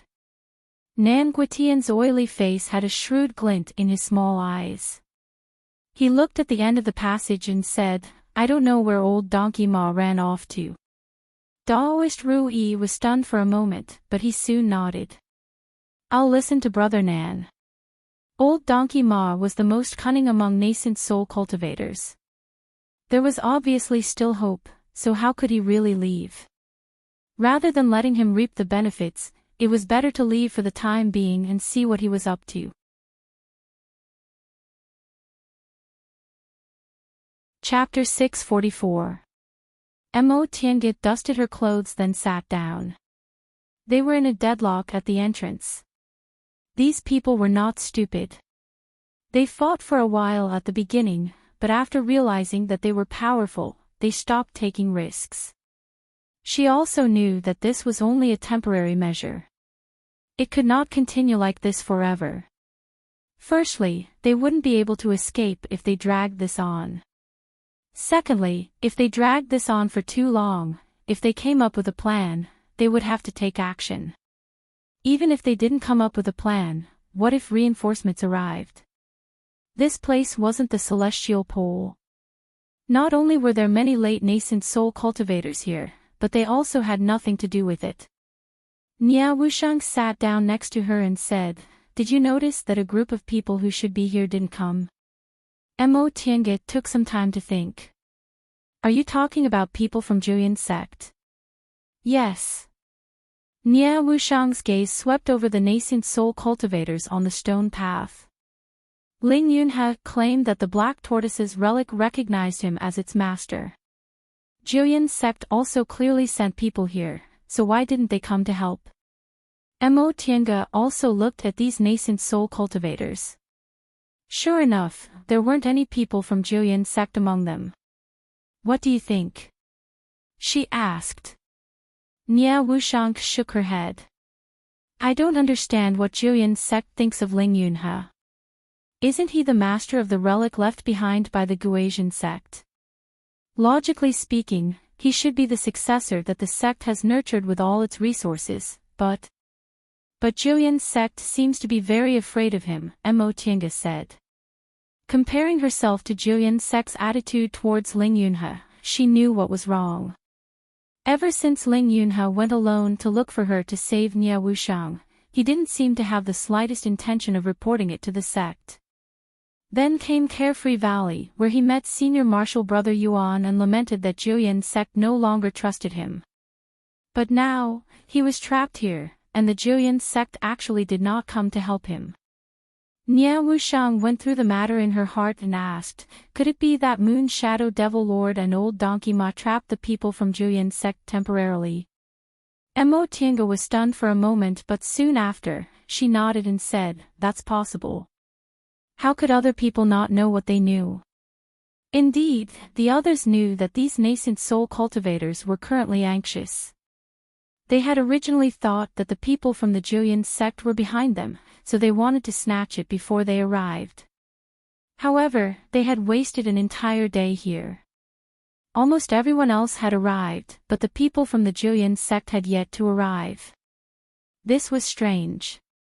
On one side was the treasure that they had yet to get their hands on, and on the other side was the Juyin sect that had arrived at some point in time. Apart from Nanguitian and Daoist Rui, who had withdrawn early, Master Void Phase who had run away impatiently, and Demon Lord Nightfrost who had no intention of getting his hands on the treasure, everyone else was on tenterhooks. They were even more reluctant to approach and get beaten up. Was he really going to let the Juyin sect take advantage of him? That was what everyone was thinking. They were extremely unwilling, but they couldn't think of any good ideas. Han Shizhi's eyes flickered and he suddenly said, everyone, if we continue to delay like this, we might as well go back as soon as possible. As soon as he finished speaking, everyone turned to look at him. Han Shizhi's expression was indifferent. The Juyin sect is not far from here. As soon as he finished speaking, someone sneered, you know. Do you think we don't? Han Shizhi wasn't angry. His lips curled into a mocking smile. So what if you know? Are you going to sit here and wait? The mockery in his tone was too obvious, and he had always offended many people. As soon as he finished speaking, someone sneered. What's wrong, Teacher Han? Are you plotting against someone else again? Han Shizhi wasn't angry at all. There are so many people here. My cultivation level isn't worth mentioning, and the situation is clear. You can only blame yourselves for being stupid if I can still plot against you. His words were very harsh, and many people were instantly enraged. Han Shizhi pretended not to see it and said, the Juyin sect can ask for reinforcements, but can't you do the same? This has always been the case when major sects fight for resources. As soon as he said this, most people calmed down and fell into deep thought. That was right. Sects had an unwritten rule when it came to fighting for treasures. Even if they became enemies, they wouldn't easily start a dispute. After all, each sect had the most low-level disciples. If they really fell out with each other, what would happen if a few high-level cultivators from the other sect killed all the low-level disciples? Moreover, although the Juyin sect had the advantage in the number of nascent soul cultivators, the other sects also had a lot of nascent soul cultivators. It was just that they were unlucky and didn't have many nascent soul cultivators. For example, the Dawning Pills sect had been doing well for the past few years. They currently had 6 nascent soul cultivators, and the Jingshu sect had more, reaching 8. They also had a nascent soul cultivator. If 2 or 3 sects like this joined forces, they wouldn't lose to the Juyin sect at all. The Juyin sect was currently in a period of crisis. The Iron Mask Immortal was about to pass away, and the Yuanmu Immortal was injured. It was no different from the other sects that only had 1 nascent soul cultivator. It was the best opportunity. Since fellow Daoist Han said so, has the sect been notified? Someone asked slowly after thinking it through. Han Shizhi smiled. A few hours ago, I already sent the message. Among the cultivators, a few glanced at each other and whispered to each other to discuss. A few thought for a moment and used various methods to send the message, and some did nothing. Is it really worth it? Someone hesitated. To mobilize such a large force, for the sake of the vermilion bird, the Julian sect has been planning for more than 100,000 years. Whether it's worth it or not, it's up to you all to decide. Han Shiji withdrew from the crowd, closed his eyes, and sat down cross-legged. Mo Tiange and the others all heard this conversation. Han Shiji's scheme was open and aboveboard. Even if they heard it, it wouldn't be a big deal. Mo Tiange pondered for a moment, then walked towards Ling Yunhe. "Fellow Daoist Ling, tell me the truth," Mo Tiange said after casting the soundproof barrier. "What's Julian sect's attitude? What's their attitude towards you and us?" Ling Yunhe sat cross-legged in silence. No one knew what he was thinking. After a long time, he said, "I told you, the Julian sect doesn't trust me anymore. That's all." Mo Tiange asked. Ling Yunhe looked at her, smiled bitterly, and sighed. "Fine. The truth is, Martial Uncle Yuanmu is very dissatisfied with my behavior. He thinks I'm soft-hearted, so he gave me the cold shoulder after we returned from the Sea of Returning Ruins." "Why? Does it need to be said?" Ling Yunhe looked at her with a complicated gaze. "I didn't get the vermilion bird bow, so Martial Uncle Yuanmu vented his anger on me. I'm close to you, and now he knows I'm with you, but he didn't tell me about the black tortoise." Mo Tiange was silent. "In that case, it also had something to do with them. What? What about your elder? Didn't he put in a good word for you?" Ling Yunhe sighed again. "You don't know, but when we left the Immortal Palace, my great-grandfather was plotted against and most of his cultivation was destroyed. Now he's recuperating in Sky Snow City, but his injuries are too serious, so it's basically impossible for him to recover." Mo Tiange was surprised. Didn't that mean the Ling family's status had dropped a lot? Ling Yunhe knew what she was thinking when he saw her expression, so he continued to say, "Because of this, when I returned from the Sea of Returning Ruins, I immediately entered closed-door meditation to form my nascent soul. The position of the sect head is important, but nascent soul cultivators are the foundation of the Ling family." Mo Tiange was silent for a long time before she sighed. "I'm really sorry." She understood the situation Ling Yunhe was talking about very well. He offended the head, and the nascent soul cultivators of the clan couldn't recover their cultivation, so he was forced to form his nascent soul to replace Ling Shiyu's position. But even so, the Ling family could be considered to have lost its power, right? Master Daoist Yuanmu wouldn't be able to let go of his grudge unless Ling Yunhe advanced to the late stage one day, and this wasn't unrelated to them. Ling Yunhe shook his head softly. "Even without you guys, it'd still be the same." Master Daoist Yuanmu was dissatisfied with his attitude. Even without them, these things would have happened sooner or later. "But don't you have the soul restraining bead?" Mo Tiange said with a frown, "For no other reason but because you're the successor of the Patriarch's holy relic, I should be a bit more lenient with you." Ling Yunhe smiled. "The most important thing is having the soul restraining bead. If I didn't have it, what would I be? There are more than 10 nascent soul cultivators in Julian sect. I've just advanced, so I'm ordinary and unworthy of their attention. Once the soul restraining bead recognizes me as its master, I'll become the unique one who can't be boasted about or hit." Mo Tiange understood what he meant. Under normal circumstances, the soul restraining bead could increase his weight, but when other people's dissatisfaction with him accumulated to a certain extent, the soul restraining bead would become an eyesore. She couldn't touch him and didn't like him, so she could only treat him coldly. Ling Yunhe said quietly, "After I returned to the Sea of Ruins, Martial Uncle Yuanmu thought I wasn't good enough and planned to choose another successor.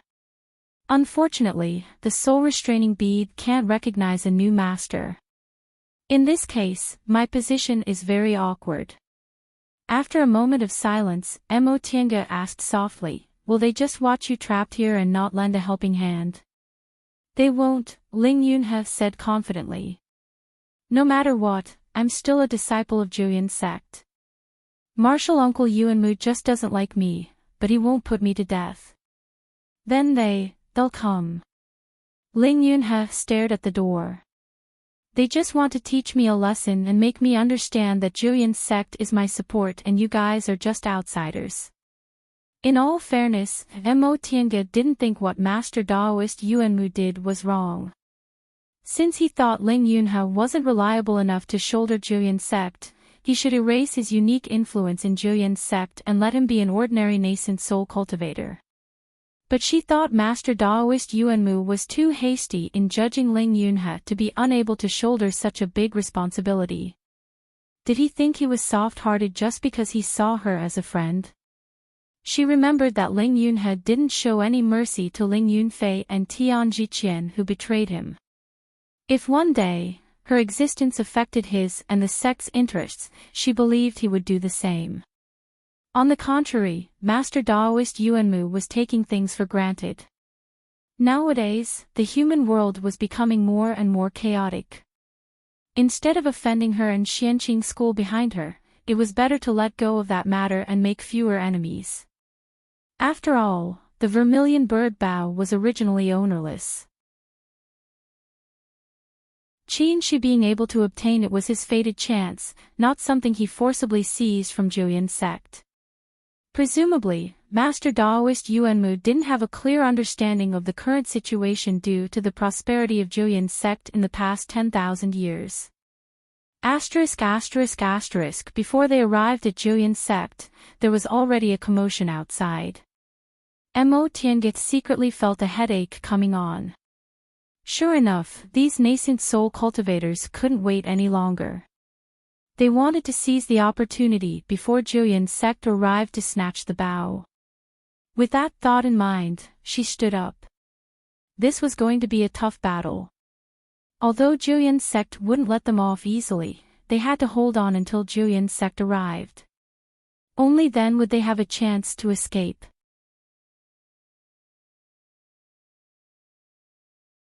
Chapter 645. In the dark belly of the mountain, there was a long and wide canyon. It looked like a mark left by an immortal. The walls on both sides were vertical and steep, and black gas filled the air. Beside the canyon stood a tall man in black. He looked at the churning black gas in the canyon, the wandering ghost cultivators, and the refined corpses beside him. He was silent. After some time, a figure in a green scholarly robe flew over and stood behind him. Senior Moon Shadow. This person cupped his hands. Although he called him senior, there was no respect in his tone. The man in black, who was Demon Lord Moon Shadow, turned around and looked at the middle-aged scholar in front of him. Without the cloak, his face was still blurry. It seemed to be because of his cultivation method. Fellow Daoist Han, Demon Lord Moon Shadow said slowly. This middle-aged scholar was Han Shizhi. Han Shizhi still looked calm. After he formed his nascent soul, he was no longer like before. He looked elegant on the outside but ruthless on the inside. It looked like he was the same on the outside, but it was even more confusing. There is already a chaotic battle over there. I think they can hold on for a while. When will Juyan's sect arrive? Hearing this, Demon Lord Moon Shadow laughed sinisterly. Juyan's sect always does things in a watertight manner. When the time comes, they will naturally appear. Han Shizhi squinted. What about old Donkey Ma? Senior, do you want to share some of the loot with him? The eyes of the Moon Shadow Demon Lord flickered. Why? Can't bear to. Han Shizhi snorted and said disdainfully, this old fellow does something that makes people willing to part with him. When he works, he doesn't see anyone. It's easy to take advantage of others. Ha! Demon Lord Moon Shadow laughed. Even so, without him, how can we confuse those people?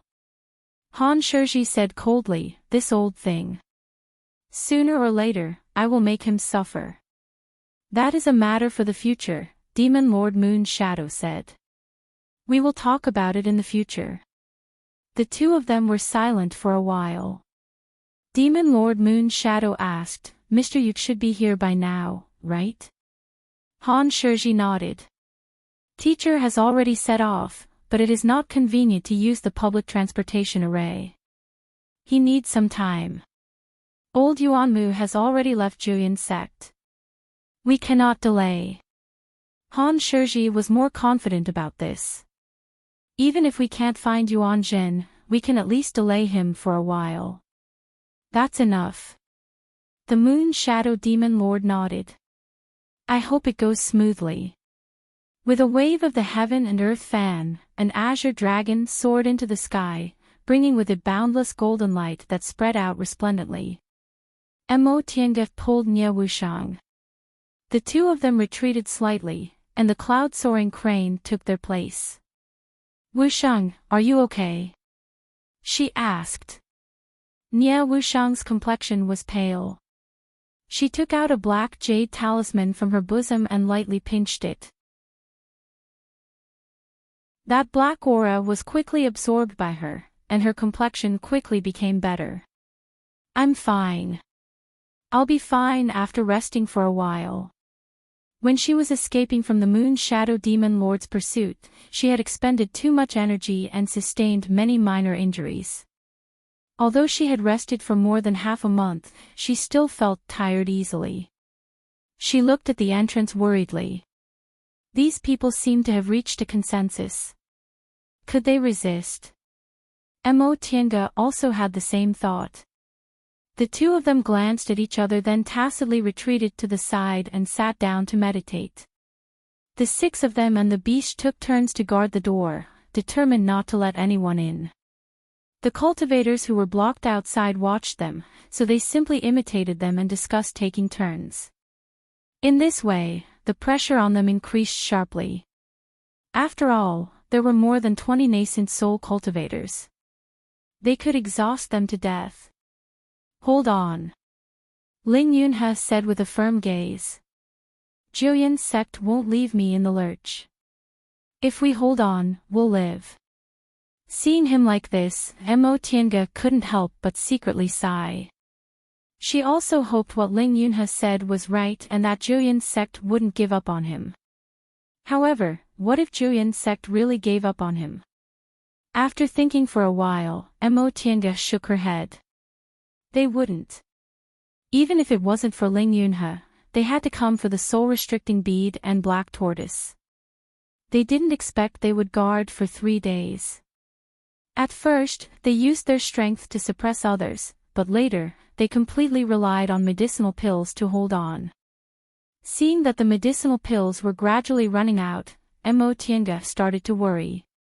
Except for Nie Wushang and Yang Qingji, everyone else needed medicinal pills to replenish their spiritual aura.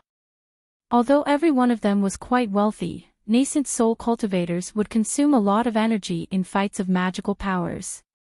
Moreover, once they started fighting, it would be easier for them to win or lose compared to low-level cultivators. In addition, high-grade medicinal pills were incomparably precious. No matter how abundant they were, they couldn't be eaten like jelly beans like aura-refining cultivators. She hesitated for a long time, but when she looked outside, she made up her mind. Senior Marshal Brother, she said in a low voice, we don't have enough medicinal pills. Should I take some? Qin Shi signaled Jing Xingji to take his place and stepped back. From Mo Tiange's eyes, he saw her meaning. He frowned slightly. You want to, N.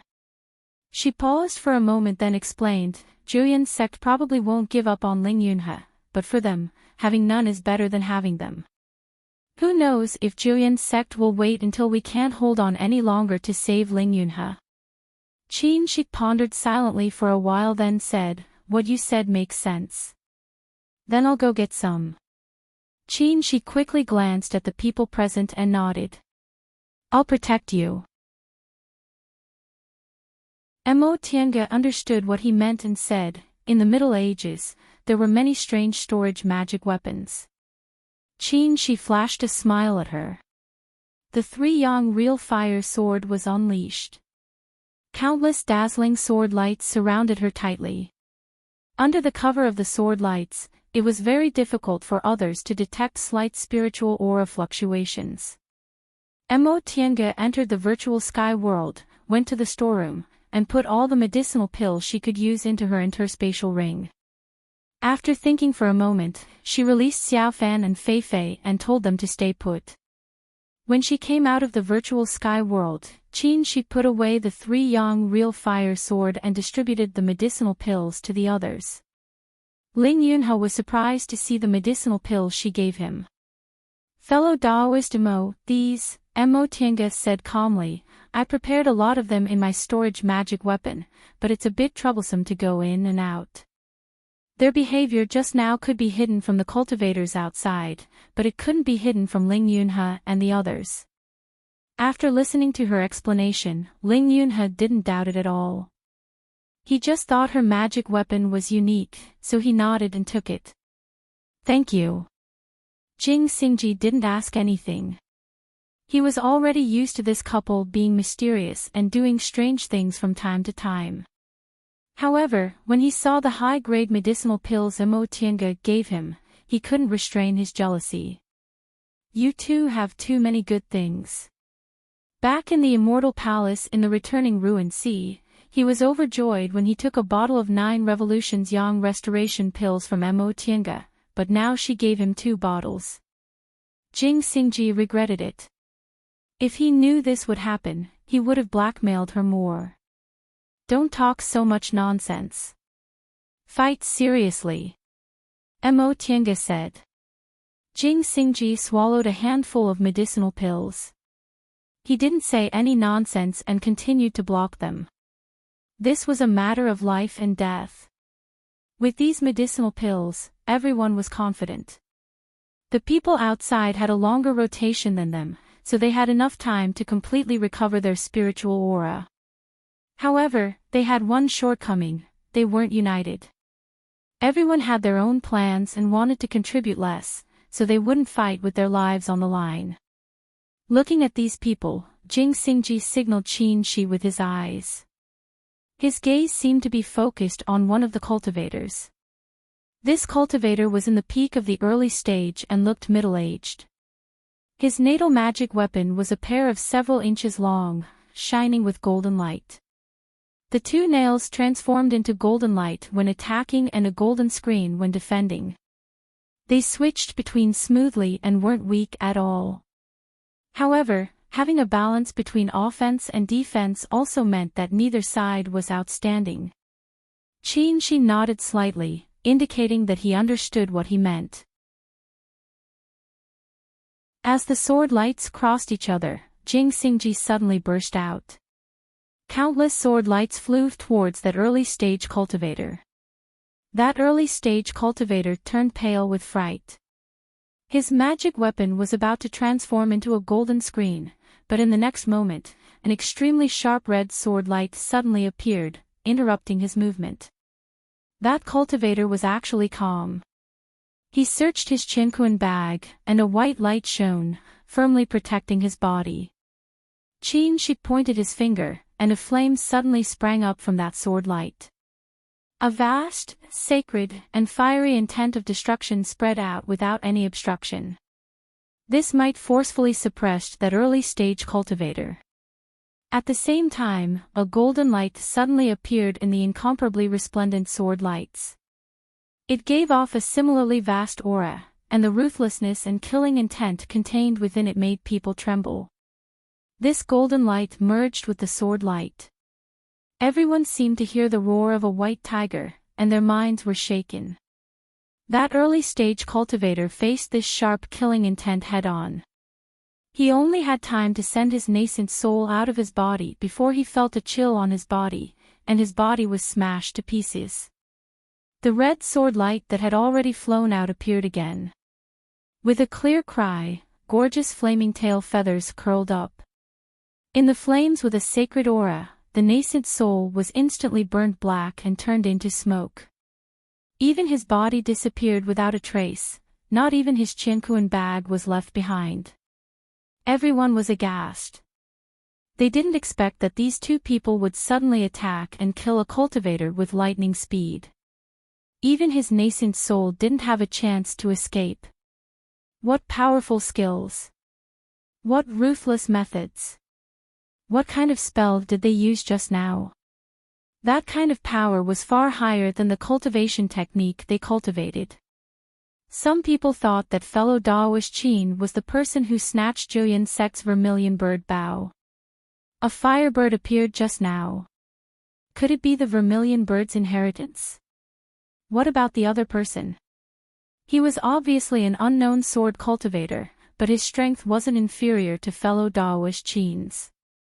Could it be that he also obtained the divine beast's inheritance? What about Ling Yunhe?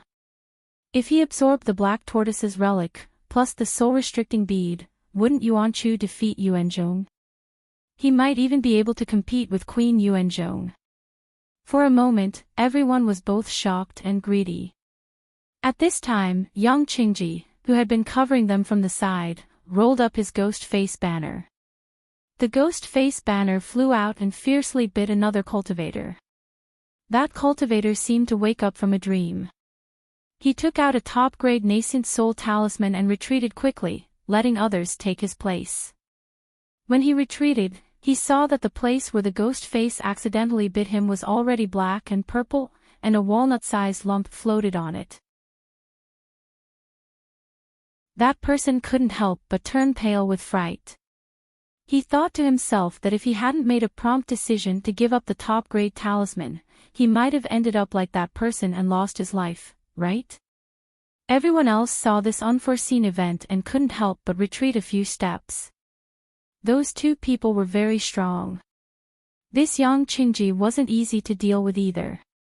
There were also Ling Yunhe and Nemo Tiange behind them. One was nurtured by Zhou Sect, while the other was only in the core formation realm but dared to challenge a group of nascent soul cultivators. Even that unremarkable black-robed woman wasn't someone to be trifled with. For a moment, everyone hesitated. With such a group of powerful people, was it necessary for them to throw their lives away for others?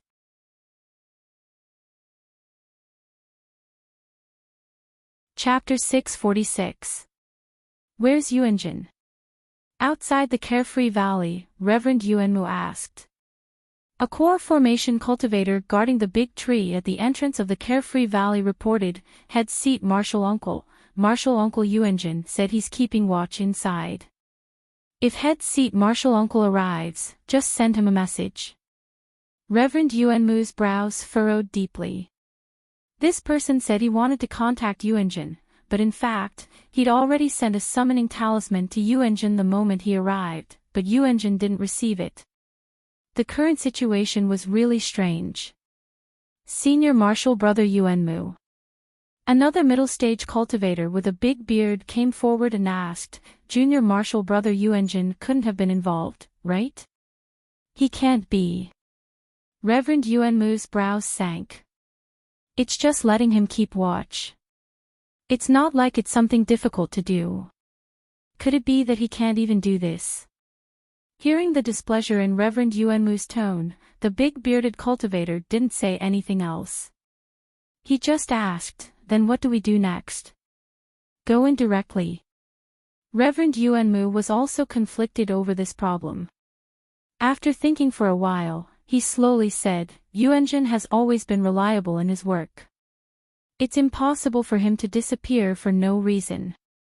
The big bearded cultivator understood the meaning behind his words. Senior Martial Brother suspects that someone has trapped Junior Martial Brother Yuanjin. Reverend Yuanmu nodded. Yuanjin must have encountered a problem that's hard to solve.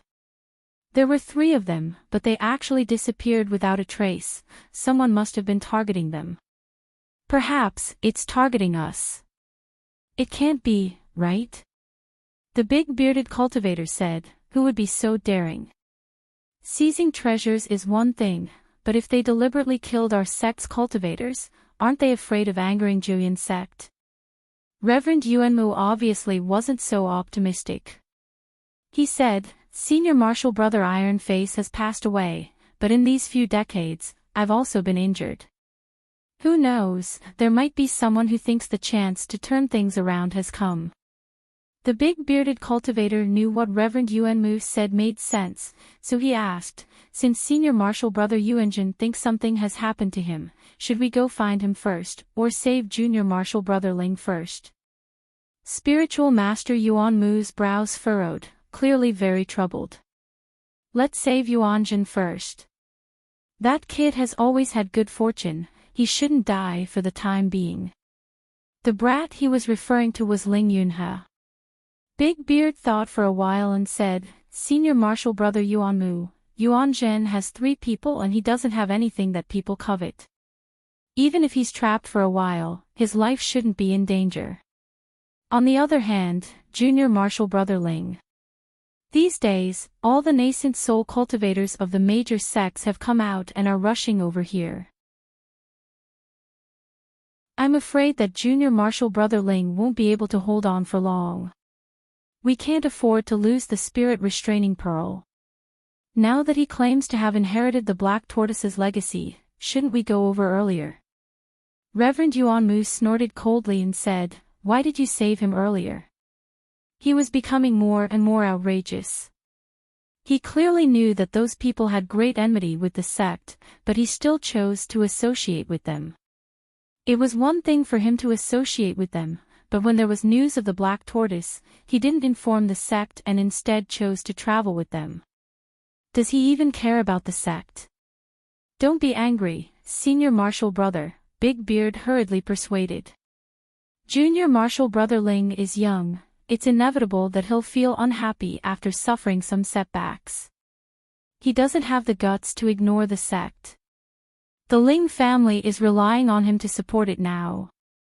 Reverend Yuanmu calmed down a little and said, I know this too. Suddenly falling from the sky, he'll definitely feel disappointed. But he's not living up to expectations, so what can we do? The burden of Joyin's sect is too heavy. I don't have the guts to hand it over to someone who does things too casually. Big Beard was a little disapproving. In Junior Marshal Brother's opinion, it's still too early to say this. Historically, the first seat's cultivation has always been at the late nascent soul level. Junior Marshal Brother Ling hasn't formed his nascent soul for long, so it's hard to say whether he has the fated chance to reach the late nascent soul level.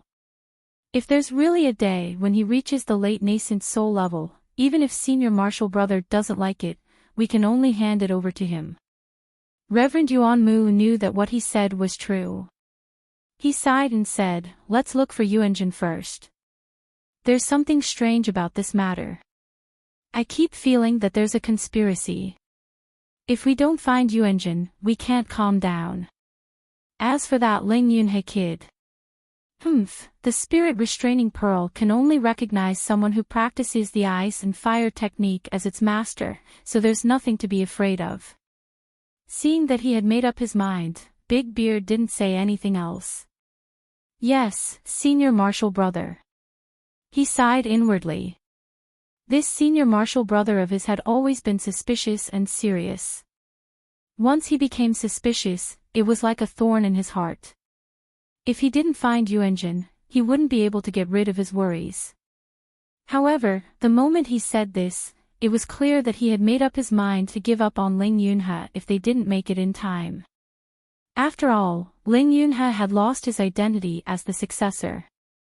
Ling Yunhe alone wasn't as important as Yuanjin and the other two. Thinking of Ling Shiyu, who had always been on good terms with him, Big Beard sighed inwardly. Without Ling Yunhe, the Ling family would really decline. Nan Guitian and Daoist Rui were flying. After a while, they stopped at the end of a stone path. They looked surprised. What's going on? Nan Guitian looked at the densely packed rocks in front of him and frowned. Daoist Rui went forward to take a look.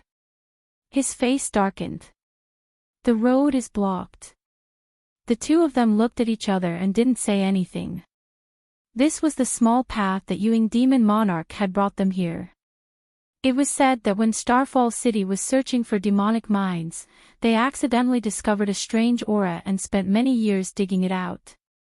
Without this secret path, it would be difficult for them to enter. They had seen with their own eyes how terrifying the black water formation was.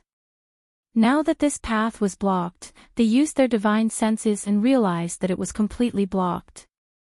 Even nascent soul cultivators like them couldn't clear it. How could this be? After thinking for a while, Nanguitian asked, Daoist Rui, in your opinion, who exactly is blocking this path? What's their intention? Daoist Rui thought for a while and said, since they've blocked the path, it means that they don't want us to go out or that they don't want anyone else to come in. It's easy to explain why they don't want anyone else to come in. It's just that more and more people have come and the competition is getting harder. But if they don't want us to go out? Seeing that Daoist Rui didn't say anything, Nanguitian asked, so what if they don't want us to go out? After a long while, Daoist Rui sighed. They must be harboring evil intentions. Nanguitian narrowed his eyes. What do you mean? Daoist Rui said, why do we have to go out? Apart from the ownership of the treasures, there's also... Nanguitian pondered for a while and said in shock, run for our lives. Daoist Rui nodded solemnly. The two of them fell silent again. After a long while, Nanguitian said, perhaps they're trying to prevent those people from escaping. Daoist Rui smiled bitterly. Brother Nan, when did you learn to deceive yourself? Nanguitian smiled bitterly as well. That's right. I shouldn't have deceived myself. There are so many of us. How can they escape so easily? There's no need for them to use such a method. It's just that I can't believe that someone would be so generous. He was glad that the people from the Dawning Pills sect and the Five Elements Valley hadn't arrived yet. No matter who it is, we only have two choices. Daoist Rui had already considered the consequences. The first choice is to go back immediately and ask them to temporarily stop fighting and join forces to kill our way out. The second choice is to join the other side. Before Nanguitian could say anything, a clear applause rang out in the quiet belly of the mountain. Clap! Clap! Paw! Along with the voice, the Moon Shadow Demon King approached them silently. He stood not far away from them and said, my two friends are indeed smart people. I wonder what your choice will be. Hearing the sound, the two of them had already turned around. When they saw the Moon Shadow Demon Monarch approaching them, they could not help but be astonished. Was this old ghost already so terrifying? However, they were all old monsters who had lived for hundreds or even thousands of years. With a flash in their minds, they recovered. Under such circumstances, what else could they not guess? Fellow Daoist Lunar Shadow. Daoist Rui said in a deep voice, so you didn't plan so much for some cultivation technique at all? No. The Moon Shadow Demon Lord said, at first, I did it for that junior's cultivation technique. But I didn't expect that the junior could actually call those few helpers over. My efforts were all for naught. I knew that they would definitely come here, so I suddenly had an idea. This is a really good place. Nanguitian stared at him and asked, even if you only thought about it later, you must have wanted to kill him a long time ago, right? What good would it do you if you killed us? You're a demonic cultivator, and you've only occupied one city. Even if you want to unify the demon territory, you don't have to kill us all. The Moon Shadow Demon Lord smiled gently. Fellow Daoist Nan, you seem to think that unifying the demon territory is very easy. Nanguitian did not speak. The Moon Shadow Demon Lord continued, putting aside how troublesome that old witch Yishuang is, the current situation is that the Dao cultivators have been strong for too long. Even if we unify the demon territory, we can't restore the glory days when the demon supremacy was still alive. So, fellow Daoist Lunar Shadow wants to be the second demon supremacy. Daoist Ru-Yi was expressionless as he said slowly, if you kill all of us here, the Daoist, Buddhist, and Confucian sects will not be able to recover from this setback. Even fellow Daoist Yi Shuang, who is the only demonic cultivator who can resist you, will not be able to escape. Then you can unify the demon territory and even dominate Yunzhong. Thinking of this, he frowned slightly. That's not right. This is not something that you can do alone. You must have helpers, right? Of course. The eyes on the Moon Shadow Demon Lord's blurry face flickered. Fellow Daoist Ru-Yi, you think too highly of me. I do want to be the second demon supremacy, but I'm not arrogant enough to want to dominate Yunzhong. How could it be easy to kill so many nascent soul cultivators? As long as he could kill those whom he had never dealt with, it would be enough.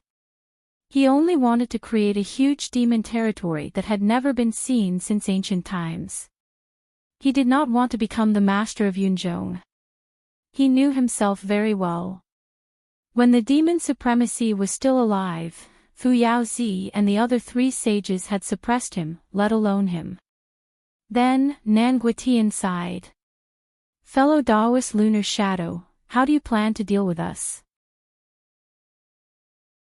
The Moon Shadow Demon Lord stared at them for a long time and said, it's not difficult to kill the 2 of you, but that would be too much of a pity. Just like what you said just now, I'll give you 2 choices. Defeat me and escape, or join us. He used the word we, not me. So, have you decided? Nan Guitian and Daoist Ru-Yi seemed to see a confident smile on that blurry face. The 2 of them looked at each other and said in unison, we'll join you.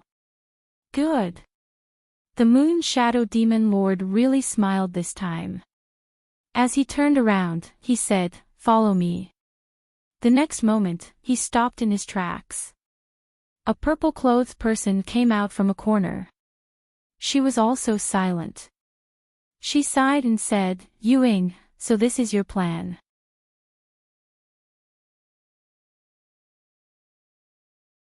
Chapter 647. Night Frost. Moon Shadow Demon Lord's eyes flickered. Night Frost Demon Lord brushed away the stray hair on her forehead and smiled. It's me. What, you also want to ask me which path to choose? Oh, no, you won't ask me, because with me around, you won't be able to become the second Demon Lord. Moon Shadow Demon Lord did not speak and only stared at her. Night Frost Demon Lord did not speak either. She smiled calmly. This made Nan Guitian and Daoist Ru-Yi even more confused. Night Owl City had always been the most overbearing demon domain. One could imagine Night Frost Demon Lord's strength. She rarely fought personally, but Moon Shadow Demon Lord and Guifang Demon Lord were very polite to her and never got into conflict with Night Owl City. Moon Shadow Demon Lord could not kill Night Frost Demon Lord. That was for sure. But what about Night Frost Demon Lord? Knowing that he had accomplices, she jumped out just like that. Wasn't she a little too confident? Night Frost, do you think you can stop me? I can't, Night Frost Demon Lord said. However, I'll have to give you some trouble so that I won't be in vain for you to think so highly of me. Moon Shadow Demon Lord's murderous aura suddenly became heavy. After entering Carefree Valley, perfected Yuanmu and his group followed the route that Yuanjin had given them. They passed through the outer valley and into the inner valley. Finally, they turned into a pit. This pit was narrow and irregular, with obvious traces of digging. Occasionally, they could see things like mining hose scattered on the ground. After winding around the pitch-black pit for a long time, they passed by a place where they seemed to hear the sound of rushing water. There was another place where the strange aura was so strong that even the nascent soul cultivators like them felt their hair stand on end. After an unknown period of time, they suddenly saw a huge karst cave in front of them. Once they walked out, they saw more than 10 nascent soul cultivators standing at the side. When they saw them, everyone was on guard. Perfected Yuanmu glanced at them and realized that they were all nascent soul cultivators from various sections. He did not know why they had all stopped here. He gave Big Beard a look, and Big Beard understood. He took a step forward and bowed to them. Fellow Taoists. Seeing that he was treating them politely, the nascent soul cultivators let down their guard and greeted him. Among these cultivators, a chubby middle-stage old man grinned and said, "So it's Brother Zhao. Your Jiuyan sect is a little slow." Big Beard laughed and said, "I was delayed by some matters." Fellow Daoist Xiao, may I ask why all of you have stopped here? The chubby old man sighed when he heard this. It's not that we want to stop, it's because we can't. Big Beardy was taken aback. You can't walk over. The chubby old man nodded and pointed. Look, the road has been blocked by someone. It's impassable. Everyone from the Jiuyan sect went forward to take a look. Indeed, the passageway marked on Yuanjin's map had disappeared. This. The bearded man was a little stunned. What's going on? The chubby old man said, I don't know. We arrived just a bit earlier than you, but we found that the road was blocked. Moreover, fellow Daoist Yen from the Five Elements Valley said that the method used to block the road is a special kind of barrier, which contains the Tao of formation, and is very difficult to break. He pointed to a bashful young man next to him. This young man seemed to have just formed his nascent soul and didn't look very stable. Seeing the chubby old man pointing at him, he hurriedly cupped his hands at Big Beard. The Five Elements Valley specialized in the Tao of formation. If the cultivators from the Five Elements Valley said that it was difficult to break, then it was really difficult. Big Beard asked about the situation and probed for a while before he went to report to Master Yuanmu. Senior Martial Brother Yuanmu, that fellow Daoist Yen shouldn't be lying. There is indeed a barrier. In my opinion, it's not something that can be broken in a day. This junior martial brother of his wasn't very outstanding in fights of magical powers, but he was quite talented in formations. Master Yuanmu believed in his judgment. He pondered for a while and suddenly thought of a possibility. He said in shock, not good. Yuanzhen might be trapped here. Hearing his words, all the cultivators from the Jiuyan sect looked surprised. After a moment of shock, Big Beard immediately thought that there was indeed such a possibility. All the way here, they couldn't contact Yuanzhen, and the passage was blocked. How could there be such a coincidence in this world? If Yuanzhen happened to be trapped inside, then it could be explained. Master Yuanmu quickly calmed down and thought quickly. Yuanzhen is my blood relative after all. If something happened to him, I should be able to sense it.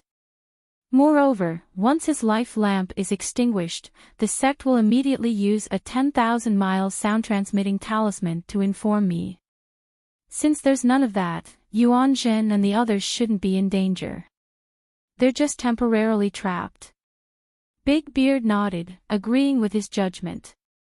Since Yuanzhen and the others aren't in danger, shouldn't we go and save Junior Martial Brother Ling first? Yes. Master Yuanmu nodded. His eyes narrowed again. Let's go and look for them. Yuanzhen said that there's another path here, but it's very difficult to walk. We can only choose that path. As they spoke, they suddenly saw two figures slowly flying out of the karst cave. One of them looked to be about 50 years old. He was dressed in silk clothes and embroidered shoes like a rich man from the secular world. He had a gold belt and jade belt. The other was dressed in a sky-blue Daoist robe, looking plain and delicate. Senior Martial Brother Rui. The youth surnamed Yen from the Five Elements Valley called out. When the two people saw them, they slowly flew over. Fellow Taoists. Nan Guitian smiled. So you're already here. Fellow Taoist Nan. The chubby old man surnamed Xiao hurriedly bowed and asked, Fellow Taoist Nan, what's going on? Why is the path blocked? Nan Guitian sighed. That's why I'm here. Old Donkey Ma colluded with old Freak Ewing to steal the Black Tortoise's inheritance. However, he was worried that there were too many of us, so he sealed the path. Fellow Taoist Rui and I saw that the situation was chaotic, so we left early. Otherwise, we wouldn't have been able to escape. So that's what happened? The chubby old man was both shocked and angry. No wonder old Freak Ewing suddenly became so generous. He's up to no good. Taoist Rui said coldly, when did he have good intentions? Fortunately, I was already paying attention. Fellow Taoist Rui. Master Yuanmu suddenly spoke. Since fellow Taoist Rui was already suspicious, why did you still follow us?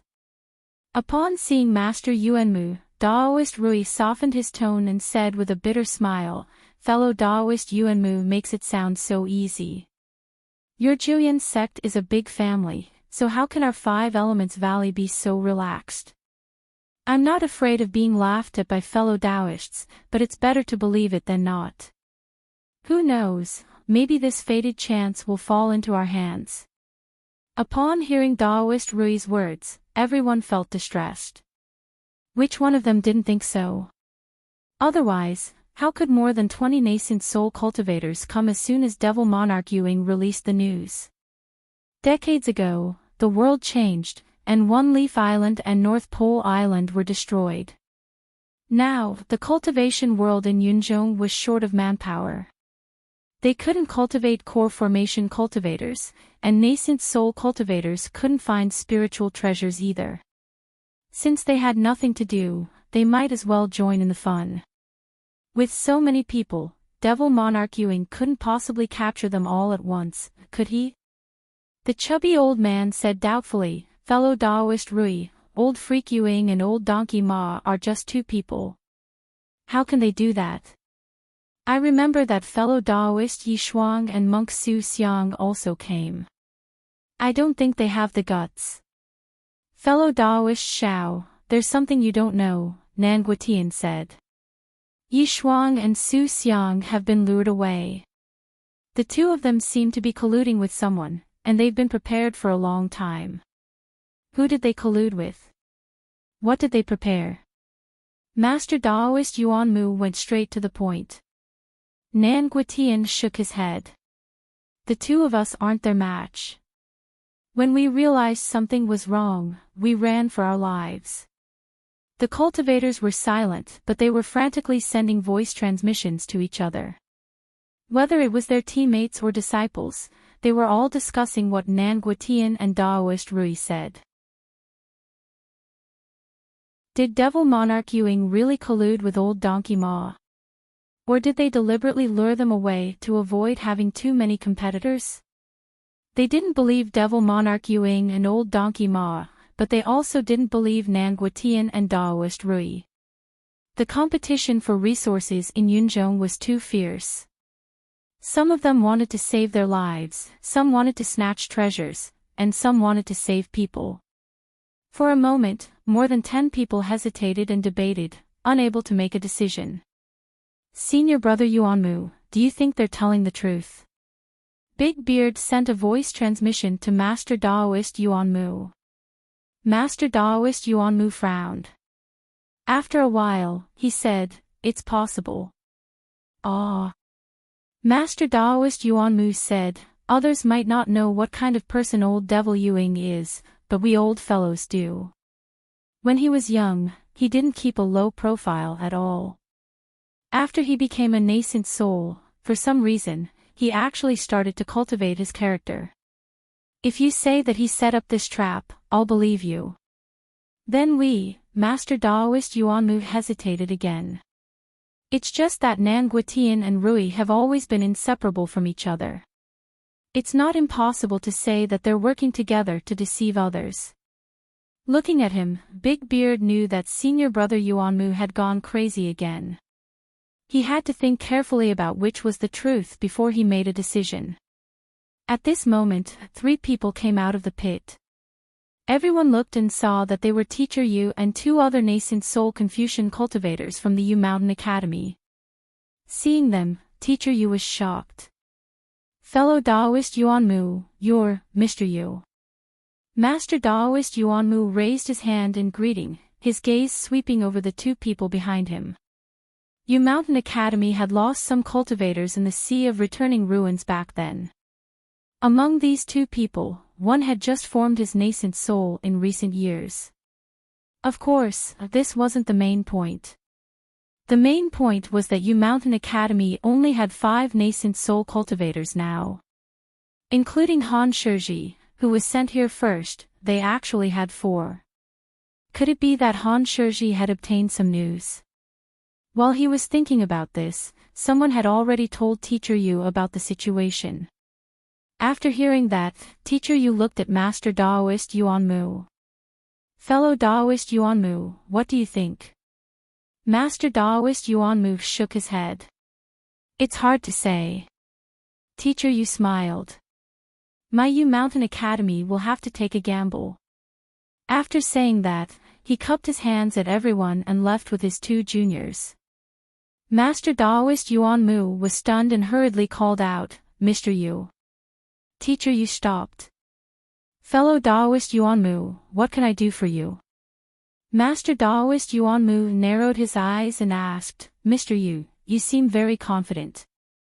Teacher Yu paused, a mysterious smile appearing on his face. You can say that. After saying that, he turned around.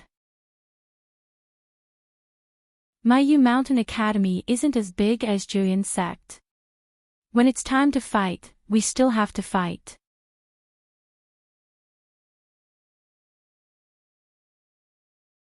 Chapter 648. After being replaced by Xiaofeng, Mo Tiange simply wanted to lie down. It had been many years since they were this crazy. In the past few days, people kept coming. The number of nascent soul cultivators outside had already reached 30, and the intensity of fights of magical power had increased a lot. They were almost numb to it. Fights of magical power, rotation, taking medicinal pills, and regulating their breaths, they didn't dare to relax even for a single step. Facing so many nascent soul cultivators, if it weren't for the fact that they still had a lot of medicinal pills, they might have already collapsed. Damn it, is Juyin sect coming or not? They'll come. Ling Yunhe said. Although he was tired, he was still very determined. Upon hearing his answer, Mo Tiange finally realized that she'd unknowingly asked that question. She patted her forehead in annoyance. Was she really so tired that she couldn't even speak? Have you considered the possibility of Juyin sect giving up on you? With the young spiritual bead on him, Qin Shi was relatively relaxed. Ling Yunhe paused for a moment then slightly raised his head. I haven't. You better think about it. Qin Shi's tone was indifferent, as if he didn't consider whether Ling Yunhe could bear it or not. He said directly, Juyin sect isn't far from here. Besides, with such convenient transportation, there's no reason they haven't come by now. Ling Yunhe didn't say anything, but his gaze was somewhat confused. Qin Shi didn't realize that his one sentence had broken a person's long-held belief. He was still guarding the door, not moving even an inch. Mo Tiange sat inside the spirit-gathering formation to recover her spiritual aura. She seemed to notice something as she looked at Ling Yunhe. After a long time, Ling Yunhe finally smiled at her. I'm fine. Is he really fine? I'm afraid not. Mo Tiange sighed inwardly. She recalled the trip to returning Ruin Sea several decades ago. At that time, he was still the most promising and most valued junior in Juyin sect. Several decades later, he formed his nascent soul in one fell swoop, but his status plummeted. The affairs of the world were impermanent. There were only 4 words, but each word weighed 1,000 caddies. Mo Tiange didn't know whether treating Ling Yunhe coldly was right or wrong for Julian's sect, but she knew that as the person involved, Ling Yunhe must have been very sad. She, on the other hand, cherished everything she had even more. Loneliness didn't mean that there was no one around you, there was no one in your heart. We can't place our hopes in Julian's sect. Qin Shi's voice transmission entered her ears. She pondered the meaning of Qin Shi's words. You're saying that Julian's sect probably won't come, so we'd better save ourselves?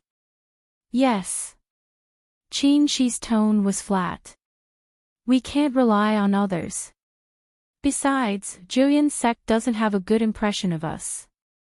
Even with the Lingyun crane here, we still won't have a good time. They had always known this. If things were a little better, Julian Zong would ignore them and leave after saving Ling Yunhe. However, if that was the case, they could take advantage of the chaos to kill their way out. If things were a little worse, Julian Zong would harbor a grudge and want to make a move on them. However, even with enlightened Master Yuan Mu, it was impossible for Julian Zong to sweep them all away. If they worked together, they were still very confident that they could escape. Either way, they couldn't be unprepared. What do you suggest? Qin Shi repelled the enemy with one sword strike, then sent Ling Yunhe a voice transmission. Fellow Daoist Ling, are you willing to part with your flying magic weapon? Ling Yunhe was confused. He looked at him and asked, what do you mean?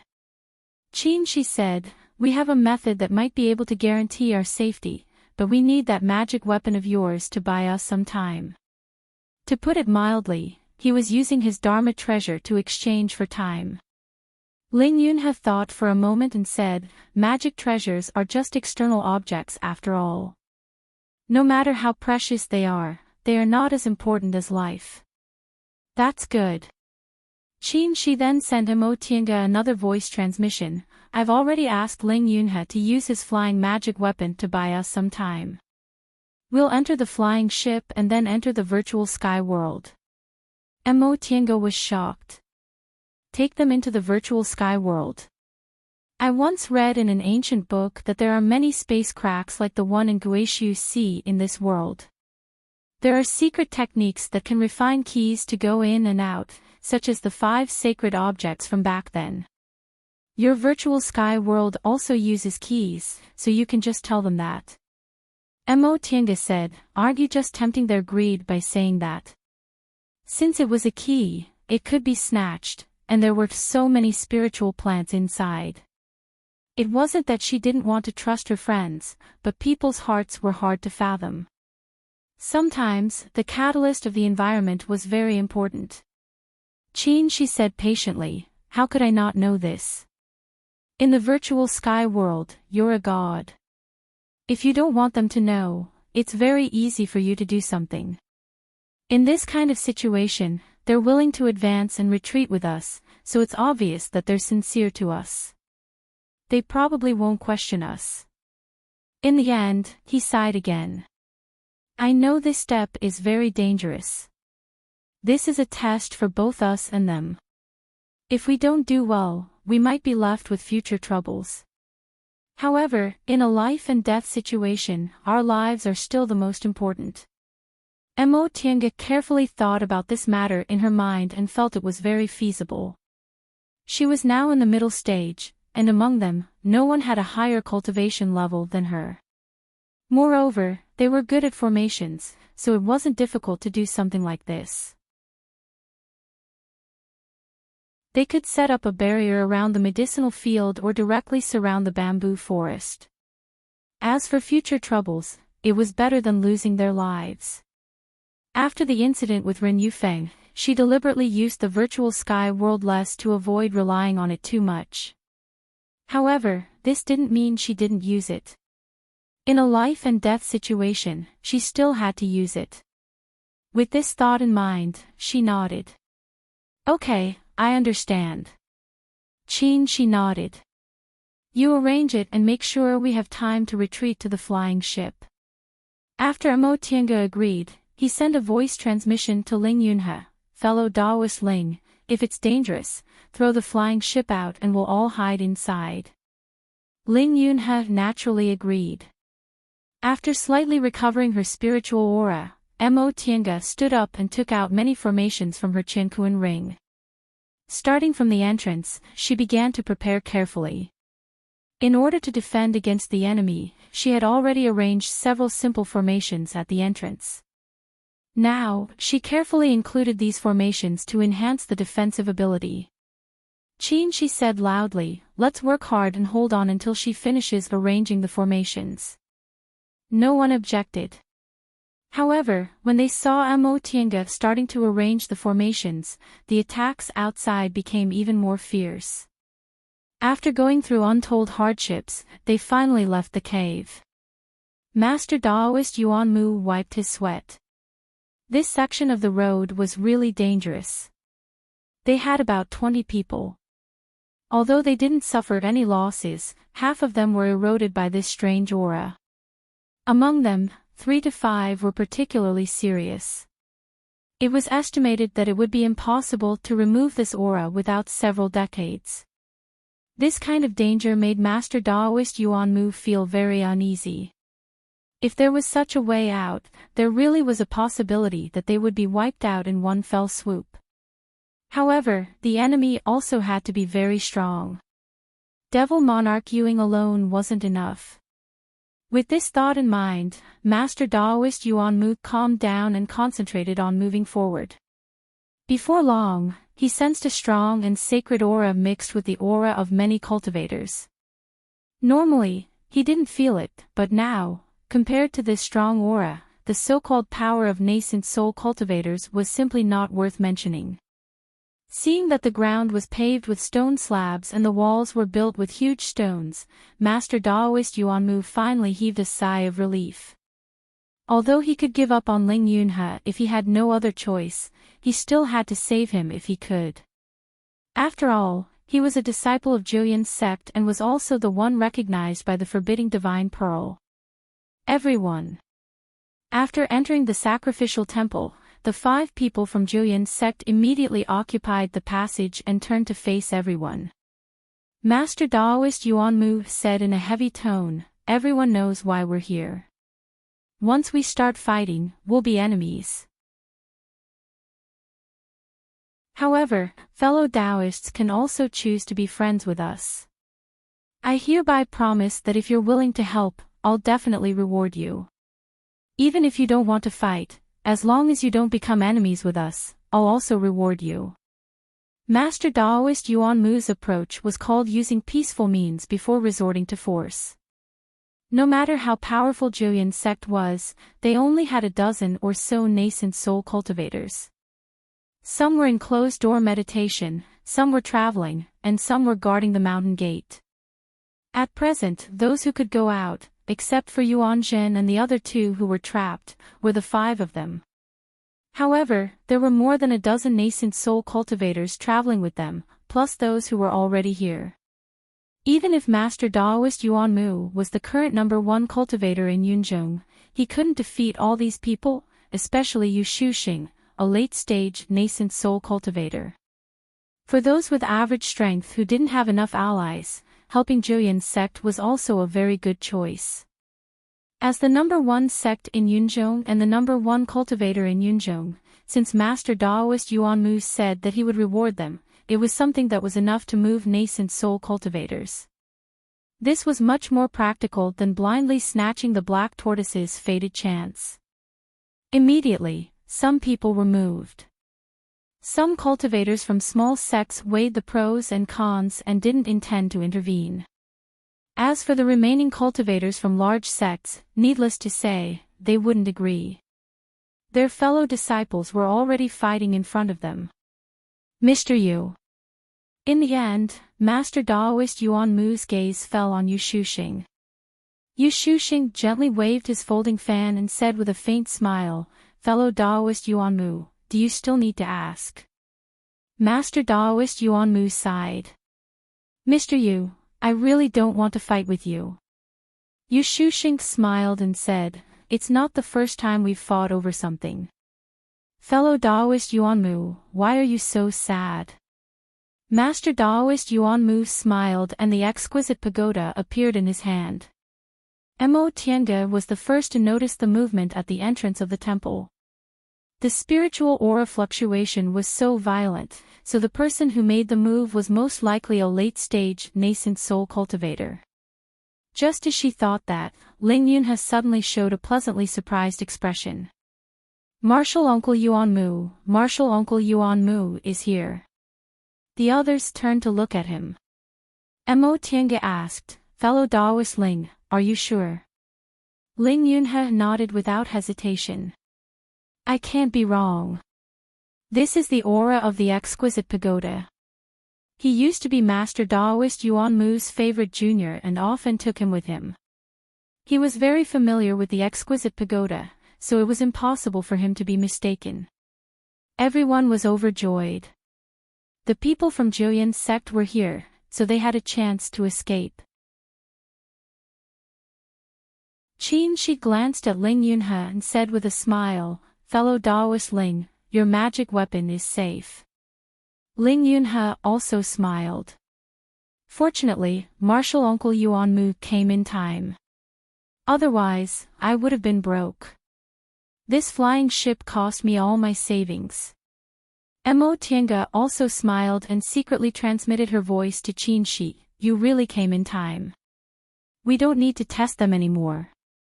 Qin Shi nodded slightly. It was best not to reveal his secret in front of people if he could. Unless he had no other choice, he also didn't want them to know about the existence of the virtual sky world. After all, it was always risky. Sharp whistling sounds could be heard. The fight outside the temple was getting more and more intense, causing the cultivators guarding the door to rush to help their fellow disciples. Qin Shi swept his gaze over them and said, let's also rush out. You're tuning into the LoveLore Library YouTube channel. We're so grateful for your support and don't forget to subscribe to join us on this incredible journey through captivating stories. Your generosity through donations truly makes a world of difference, as it's the primary source of revenue that allows me to expand and enhance this channel for you. Thank you from the bottom of my heart for being a part of this adventure.